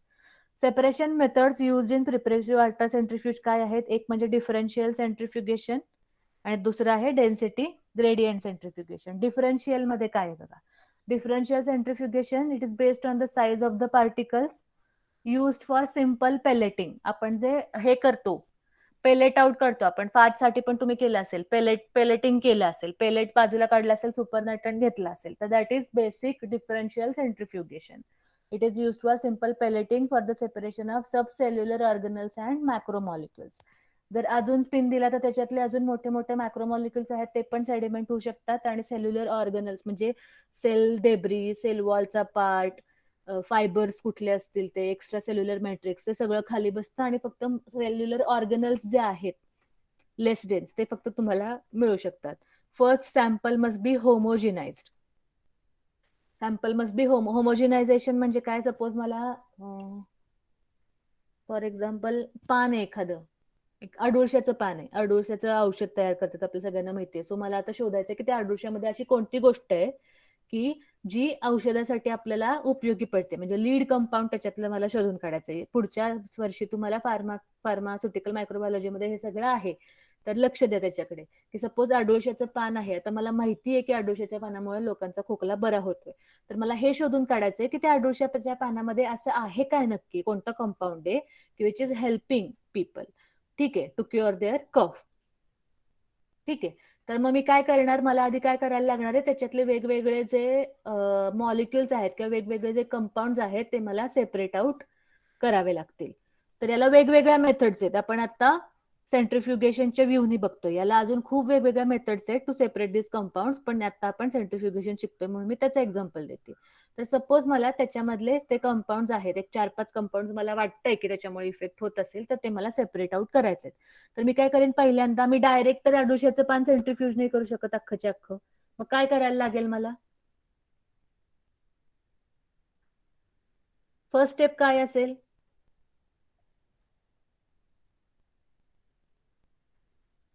त्याला पूर्ण आधी क्रश वगैरे करून त्याचं सोल्युशन करून मग सेपरेट करायचं. करेक्ट, होमोजिनायझेशन मला करावं लागणार आहे. आपलं जे ते खलबत्ता तुम्ही लॅबमध्ये जर बघितला असेल तर काय म्हणतात त्याला, मॉर्टर अँड पेस्टल, ते घेऊन मला काय करायला लागणार आहे, आधी ती अडोशाची पानं होमोजिनाइज, एकदम बारीक होमोजिनायझेशन करायला लागणार आहे. तुम्हाला आता होतं ना क्लोरोफिलच्या वेळेस, तुम्ही ते केलं होतं आय थिंक, मिक्सर मधनं काढून पूर्ण त्याचं होमोजिनायझेशन करून तुम्हाला एकदम लिक्विड त्याचं तयार करायला लागणार आहे. And then you will load that. नंतर तुम्हाला मेम्ब्रेन फिल्टर मधनं गाळून घ्यायला लागणार आहे. त्याच्यावरचे सगळे फायबर्स आणि एक्स्ट्रा सेल्युलर मॅट्रिक्स आणि बाकीचं बाइंडिंग मटेरियल त्या पानाचं जे असेल ते सगळं बाजूला काढून तुम्हाला ते फिल्टर करून घ्यावं लागणार आहे मेम्ब्रेन फिल्टर मधनं. आणि then you will use that filter as your sample. आणि ते सॅम्पल मग तुम्ही त्या सेंट्रिफ्युगेशनच्या अपेंडॉक्स मध्ये, ट्यूब्स मध्ये, सेंट्रिफ्यूज ट्यूब्स मध्ये ऍड करून तुम्ही ते सेंट्रिफ्यूज केल्यावर वेगवेगळ्या स्पीडला सेंट्रिफ्यूज करा. फर्स्ट तुम्ही सपोज 10,000 RPM ला केलं, मग 10,000 RPM ला जितका सेंट्रिफ्युगल फोर्स अप्लाय होतोय त्याच्यामध्ये ज्या डेन्सिटीचे सेडिमेंट होतील ते फक्त तुम्हाला काढून घेता येतील. उरलेलं सुपरनॅटन तुम्ही परत सेंट्रिफ्यूज केलं त्याच्यापेक्षा जास्त RPM ला, की त्याच्यापेक्षा जास्त, त्याच्यापेक्षा कमी डेन्स जे असतील, हलके असतील ते सेडिमेंट होतील, ते तुम्ही बाजूला काढून घेऊ शकता. त्याच्यानंतर अजून स्पीड वाढवून तुम्ही असं थोड्या थोड्या वेळाने स्पीड वाढवत वाढवत तुम्हाला पेलेटिंग करत करत तुम्हाला तुमचे जे कंपाऊंड आहे किंवा जे तुम्हाला पार्टिकल हवाय तो तुम्हाला वेगळा काढता येतो. That is basically differential centrifugation. समजलं डिफरन्शियल सेंट्रिफ्युगेशन म्हणजे काय? बेसिकली पेलेट करायला लागतं, पेलेटिंग करायला लागतं, पेलेट बाजूला काढून घ्यायचं. आणि हे सेडिमेंटेशन कशावर डिपेंड आहे, म्हणजे जे खाली बसतात molecules, that the sedimentation is depends on the mass and shape as well as solvent density, rotor size and rate of rotation. आणि युजली डिफरन्शियल सेंट्रिफ्युगेशन साठी फिक्स्ड अँगल रोटर्स वापरले जातात. डिफरन्शियल सेंट्रिफ्युगेशन बद्दल कोणाला काही डाऊट आलाय का, आहे का?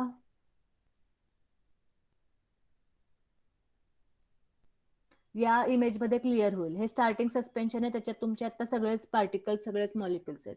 फर्स्ट स्पिन झाला, त्याच्यातले सगळ्यात डेन्स मॉलिक्युल खाली पेलेट झाले आणि ते आपण सुपरनॅटन त्याच्यातला बाजूला काढला, ही ट्यूब ठेवून दिली, याच्यातला पेलेट बाजूला काढून ट्यूब ठेवून दिली. उरलेलं सुपरनॅटन दुसऱ्या ट्यूब मध्ये घेऊन परत अजून जास्त स्पिन दिला, जास्त RPM ला, त्याच्यापेक्षा जास्त जे जड असतील त्या सुपरनॅटन मधले ते पेलेट आउट झाले, परत सुपरनॅटन काढला.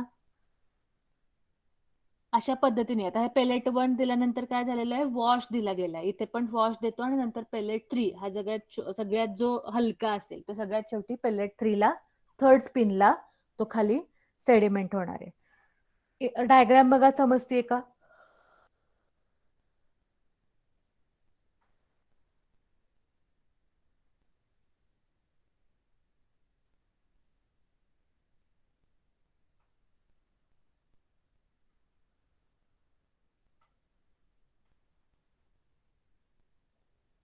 डिफरन्शियल सेंट्रिफ्युगेशन समजलं का? दोन्ही मधला डिफरन्स व्यवस्थित समजून घ्यायचा. डिफरन्शियल सेंट्रिफ्युगेशन मध्ये तुम्ही ग्रेडियंट यूज करत नाहीये, कुठलाच ग्रेडियंट यूज करत नाहीये. तुम्ही फक्त depending on the particle density, depending on the mass, depending on the size, तुम्ही वेगवेगळ्या स्पीडला तुमचं जे सुपरनॅटंट आहे किंवा तुमचं जे सॅम्पल आहे ते एक्सपोज करताय वेगवेगळ्या RPM ला, आणि त्याच्यातले particles depending on their own density वेगवेगळ्या टाइमला ते सेडिमेंट होत आहेत.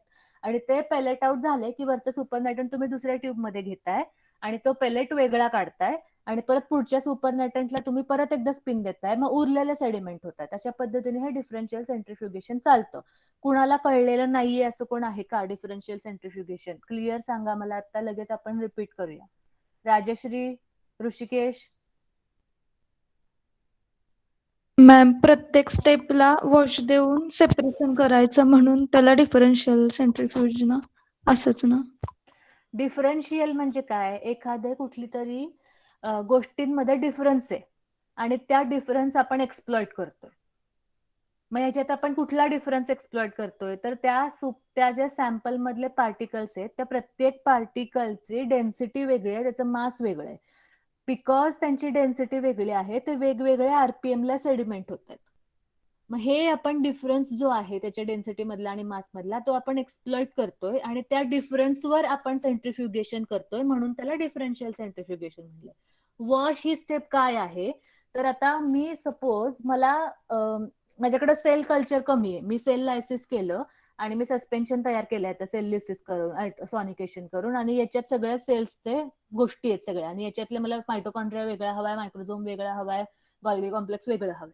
तर मला तर वेगवेगळे स्पिन देऊन वेगवेगळ्या डेन्सिटीनुसार ते पेलेट आउट करायला लागणार आहेत. आता खूप जास्त सेल घेतल्यावर थोडेसे मला कुठं मायटोकॉन्ड्रिया वगैरे मिळतील. मग काय करतात म्हणजे ऍक्च्युअल प्रॅक्टिसमध्ये काय करतात रिसर्चर्स की सुरुवातीला आता हा मी स्पिन दिला, हा फर्स्ट स्पिन दिला, इथे सपोज सगळ्यात जास्त हेवी न्यूक्लियस आहे म्हणून न्यूक्लियस खाली पेलेट आउट झालाय, आता वरती हा सुपरनेटन राहिला, याच्यात उरलेले मायटोकॉन्ड्रिया, मायक्रोझोम्स, गॉल्गी कॉम्प्लेक्स वगैरे सगळं आहे. मग हा पहिला जेव्हा स्पिन देऊन इथे पेलेट आउट होईल तेव्हा काय करणार आहे मी? याच्यातला वरचा जो सुपरनेटंट आहे तो तर वेगळ्या ह्याच्यात घेणारच आणि इथं काय करणार आहे मी? इथे जो खाली आलेला जो न्यूक्लियस आहे त्याला वॉश देणार, म्हणजे बफर किंवा एखादा पर्टिक्युलर पीएच सपोज 7.4 पीएच तर ते सेलचं जे हे असेल ते जो बफर आपण वापरलेला आहे सस्पेंड करायला तो बफर देऊन मी हे न्यूक्लियस जे खाली बसलेलं आहे त्याला वॉश देणार स्वच्छ. वॉश द्यायचा म्हणजे काय करायचं? तर स्वच्छ पीएच तो पर्टिक्युलर पीएचचा बफर घ्यायचा, हे स्वच्छ विसळायचं म्हणजे हे न्यूक्लियस असतं ते घालून हलवायचं ते न्यूक्लियस त्या बफरमध्ये आणि परत 1-2दा स्पिन द्यायचा त्याला आणि परत ते सेडिमेंट करून घ्यायचं त्या आरपीएमला. म्हणजे काय झालं? स्वतःला दुसरे कुठलेही ऑर्गनल्स चिकटलेले नाहीयेत आता त्या न्यूक्लियसला, फक्त न्यूक्लियस आहे इथे, दुसरं काहीही नाहीये. आणि बाकीच्या ज्या न लागणाऱ्या गोष्टी त्या न्यूक्लियस बरोबर झालेल्या असतील चुकून सेडिमेंट त्यावरती या सुपरनेटंट मध्ये येतील आणि तो सुपरनेटंट आहे तो पण आपण परत याच्यात घ्यायचा आणि इथला जो वॉश दिलेला सुपरनेटंट आहे तो आणि हा ओरिजिनल जो सुपरनेटंट आहे तो ते दोन्हीही एकत्र घेऊन मग आपण दुसरा स्पिन द्यायचा. म्हणजे अजून आपल्याला व्यवस्थित त्याच्यातले मायटोकॉन्ड्रिया वगैरे याच्यात चुकून जर आल्या असेल एखाद दुसरे तर ते पण आपल्याला इथे सेडिमेंट मध्ये मिळतील. ती ही स्टेप आहे वॉशची, जी प्रॅक्टिसमध्ये म्हणजे आता कळायला तुम्हाला फक्त या स्टेप्स इम्पॉर्टंट आहेत. प्रॅक्टिसमध्ये जनरली वॉश दिला जातो की चांगल्या पद्धतीने आपल्याला रिकव्हर व्हावा ऑर्गेनल जे आहे ती आणि एकदम स्वच्छ सॅम्पल मिळावं की ज्याच्यामध्ये कंटॅमिनेशन दुसऱ्या कुठल्याही ऑर्गेनलचं नाहीये. आता सपोज इथे मी एखादं प्रोटीन सपोज एक्झाम्पल इथे जर मी एखादं प्रोटीन सेडिमेंट करून घेते माझ्यासाठी आणि चुकून एखादा लायझोझोम वगैरे इथे राहिला आणि त्याच्यातलं मग लायटिक्स एन्झाईम वगैरे इथे स्पिल झालं तर काय होईल? इथला प्रोटीन जो आहे तो काय होणार आहे? पूर्ण डॅमेज होऊ शकतो. त्यामुळे ही वॉश द्यायची पद्धत आहे की there should not be any kind of a contamination. तुमच्या ज्या पेलेट आहे इट चेंजेस म्हणजे तर तुम्ही असे खूप सोफिस्टिकेटेड मॉलिक्युलर बायोलॉजीचे वगैरे एक्सपेरिमेंट करत असाल तर ही वॉश ही स्टेप खूप इम्पॉर्टंट असते. पण जर बायोकेमिस्ट्रीचे असे कुठले करत असाल, जर तुम्हाला ड्रायवेट हवा असेल तुमच्या सेलचं वगैरे जस्ट तुम्ही सेल पेलेट आउट करत असेल तर त्यावेळेस इतकं सगळं क्लिअर कट बघत नाहीत. तर depending on your experiment and depending upon the quality you want to have for your experiment तुम्हाला हे वॉशिंगचे स्टेप तुम्ही करू पण शकता आणि नाही पण करू शकत. म्हणून ही स्टेप आहे. याचा डिफरन्शियल या नावाशी किंवा याच्याशी काही संबंध नाहीये, पण जनरली वॉश दिलेलं चांगलं असतं कधी पण. डिफरन्शियल का म्हणतोय? तर we are using the difference between the particles density for their separation, म्हणून त्याला म्हणलेलं आहे डिफरन्शियल सेंट्रिफ्युगेशन. झालं क्लिअर सगळ्यांचं? हो मॅम. प्रियांका, प्रणोती? हो मॅम.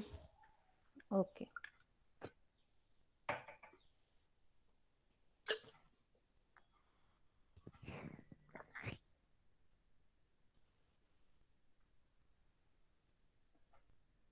प्रिपरेटिव्ह अल्ट्रासेंट्रिफ्यूजचा पहिला पार्ट आपण बघितला, डिफरन्शियल सेंट्रिफ्युगेशन. दुसरा पार्ट आहे डेन्सिटी ग्रेडियंट सेंट्रिफ्युगेशन. आता या डेन्सिटी ग्रेडियंट सेंट्रिफ्युगेशन मध्ये पार्ट येतो आयसोपिकनिक आणि रेट झोनल जे आहेत ते. हे दोन वेगवेगळे प्रकार येतात त्या डेन्सिटी ग्रेडियंट मध्ये. ग्रेडियंट म्हणजे काय हे सगळ्यांना माहितीये का आधी? हो, डिफरन्स. ओके, अजून कोण सांगेल एक्झाम्पल देऊन वगैरे? श्वेता? एटीपी प्रिपेअर करताना प्रोटॉन ग्रेडियंट होतो हो, तसं.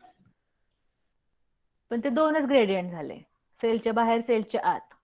श्वेता, तुला सांगता येईल का ग्रेडियंट म्हणजे काय आहे का? श्वेता आहेस का नाही?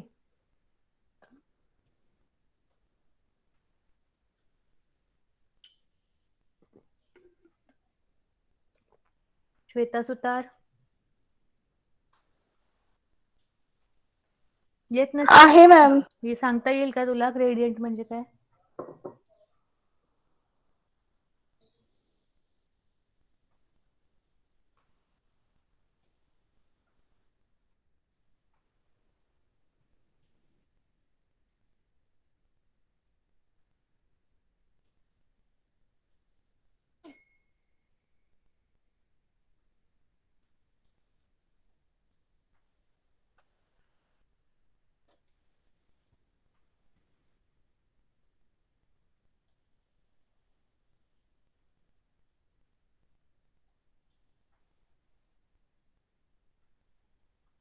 हा काय आहे? कलर ग्रेडियंट आहे. त्याला काय म्हणायचं?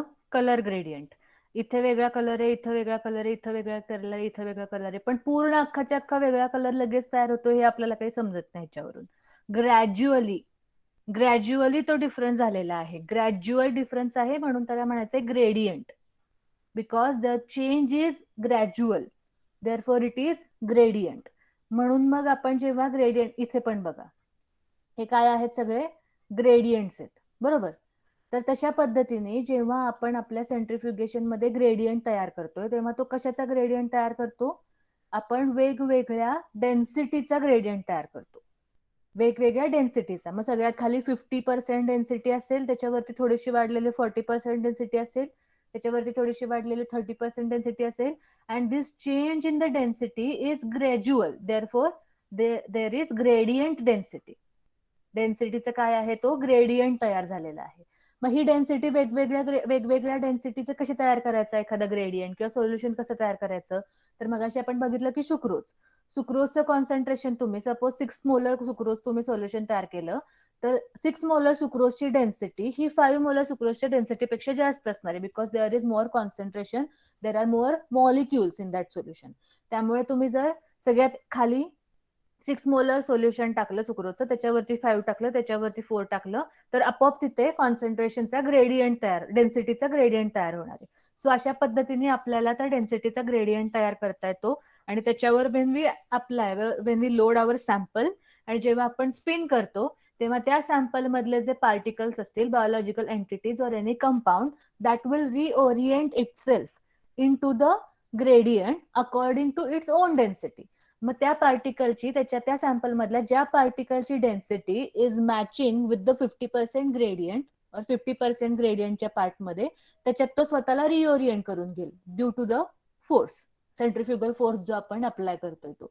That is basic principle of density gradient centrifugation, की ग्रेडियंट तयार केला जातो. मग काही ठिकाणी साईजचा वापर करून तो ग्रेडियंट तयार करता येतो, काही ठिकाणी डेन्सिटीचा वापर करून तो ग्रेडियंट तयार करता येतो. Method to purify subcellular organelles and macromolecules. Subcellular म्हणजे सेल मधल्या आतल्या ज्या मॉलिक्युल्स आहेत, ज्या ऑर्गनल्स असतील आणि मॅक्रोमॉलिक्युल्स असतील, ते जर तुम्हाला प्युरिफाय करायचे असतील, नॉट इवन सेपरेट, प्युरिफिकेशन साठी सुद्धा तुम्हाला हे वापरता येतं. Density gradient generated by placing layer after layer of gradient media. आता जसं सांगितलं तसं layer after layer you place the media of varying densities over each other. The density gradient centrifugation is classified into two: rate zonal separation and isopycnic separation. Rate zonal is based on the size and isopycnic is based on the density.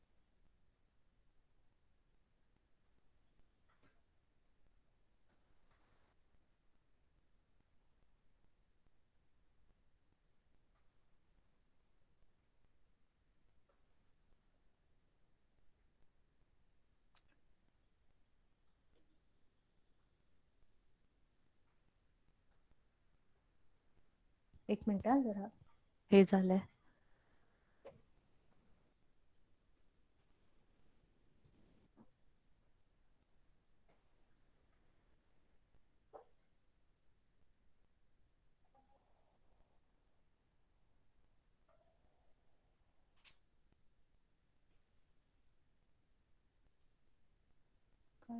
दिसतंय तुम्हाला? PPT नाही दिसत आहे.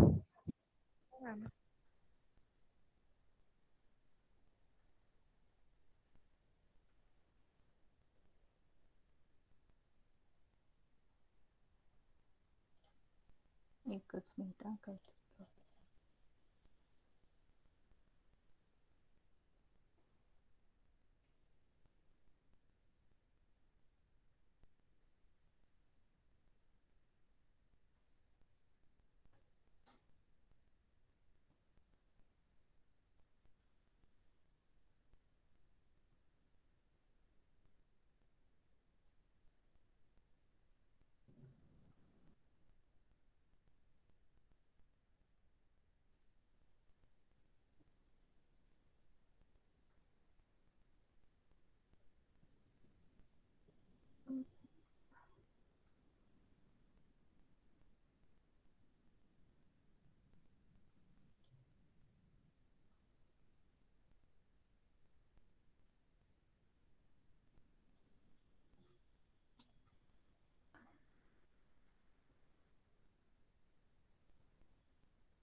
तुम्हाला 11 वाजता join व्हायला सांगितलंय का?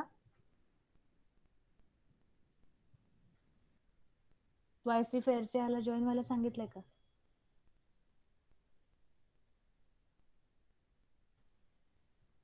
हॅलो, नाही सांगितलं मॅम.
ओके, आता आपण आयसोपिकनिक. ठीक आहे, आयसोपिकनिक बघा. आयसोपिकनिक मध्ये इथे आता दुसरा त्यांनी एक्झाम्पल वापरलंय.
हॅलो, येतोय? हो मॅम. हा.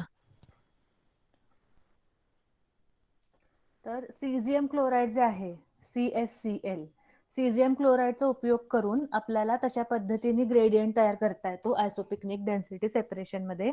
Based on the density of the molecules इथे आपल्याला वेगवेगळ्या डेन्सिटीचे हे सगळं मिक्स सॅम्पल दिसतंय बघा. सॅम्पल बिफोर सेंट्रिफ्युगेशन त्याच्यामध्ये सगळं मिक्स सॅम्पल दिसतंय. And after centrifugation according to the density ते ग्रेडियंट मध्ये त्या सॅम्पल्सच्या मॉलिक्युल्सने स्वतःला रिओरिएंट करून घेतलंय. So mixed gradient material with the sample molecule caesium chloride. याच्यामध्ये ग्रेडियंट तयार केलेला आहे सीझियम क्लोराईडचा. Molecules move to the position where their density is same as the gradient material. Gradient मटेरियलची जी डेन्सिटी आहे त्याच्यानुसार ते स्वतःला रिओरिएंट करून घेतात.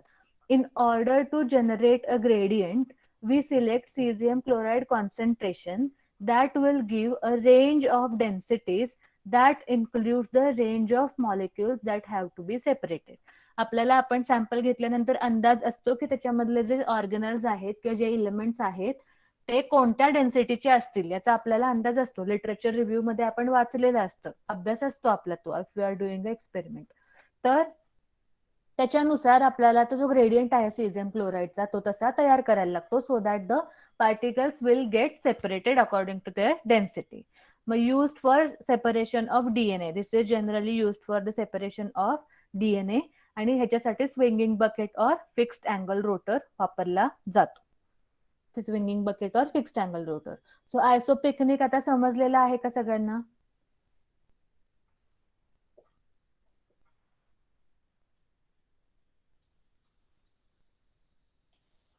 आयसोपिकनिक समजलं का? मगाशी जे कन्फ्युजन होत होतं ते क्लिअर झालंय का? सौरभ, शिवानी भोसले, तेजस्विनी, मुबीन, हो मॅम समजलंय. मुबीन, दिग्विजय, हो मॅम समजलं. नक्की? काही डाऊट असतील तर उद्याच्या लेक्चरमध्ये उद्या आहे का नाही काय माहिती, नेक्स्ट लेक्चरमध्ये विचारा. ठीक आहे. आता आय थिंक आपल्याला वायसी फेअरला तुम्हाला सांगितलंय का नाही मला माहित नाही, पण आपण जे वायसी फेअरचे बऱ्याच लोकांनी केलेत व्हिडिओज, तर त्याचं आज इनॉग्रेशन आहे आपल्या कॉलेजच्या वेबसाईटचं. याच्यामध्ये आपण जे सगळे व्हिडिओज तयार केलेले आहेत ते सगळे व्हिडिओज अनवेल होणार आहेत आणि आपल्याला बघता येणार आहेत. तर बहुतेक पाठवलेलं आहे का नाही माहित नाही, मी बघते ते आणि तुम्हाला पाठवते. ठीक आहे. तुमचे ह्याच्यासाठी ISC साठी क्रोमॅटोग्राफीवर क्वेश्चन्स असणार आहेत. क्रोमॅटोग्राफीवर MCQचे क्वेश्चन्स असतील, सो ती तयारी करा. क्रोमॅटोग्राफीचे तुम्हाला रेफरन्सेस मिळालेत सगळे? ते विल्सन अँड वॉकर मध्ये आहेत. हा बोल काय? हो मॅम मिळाले. हा हा. तर विल्सन अँड वॉकर पण आहे आणि PPT पाठवली आहे का मी तुम्हाला? आय थिंक पाठवली. हा पाठवली, शिवानीने सांगितलं. तर ती PPT, विल्सन अँड वॉकर आणि व्हिडिओज मी जे पाठवलेत तुम्हाला ते व्हिडिओज पण बघा, त्याच्यावरून तुम्हाला अजून क्लिअर सगळं व्यवस्थित कळेल. ठीक आहे. काल जे बघितले होते आपण ते मी पाठवलेले आहेत आज सकाळी, ते पण बघा सेंट्रिफ्युगेशनचे. 11चं लेक्चर तुमचं होईल का नाही माहित नाही, एकदा कन्फर्म करा 11चं लेक्चर होणार आहे का नाही ते आजचं, सरांना विचारून.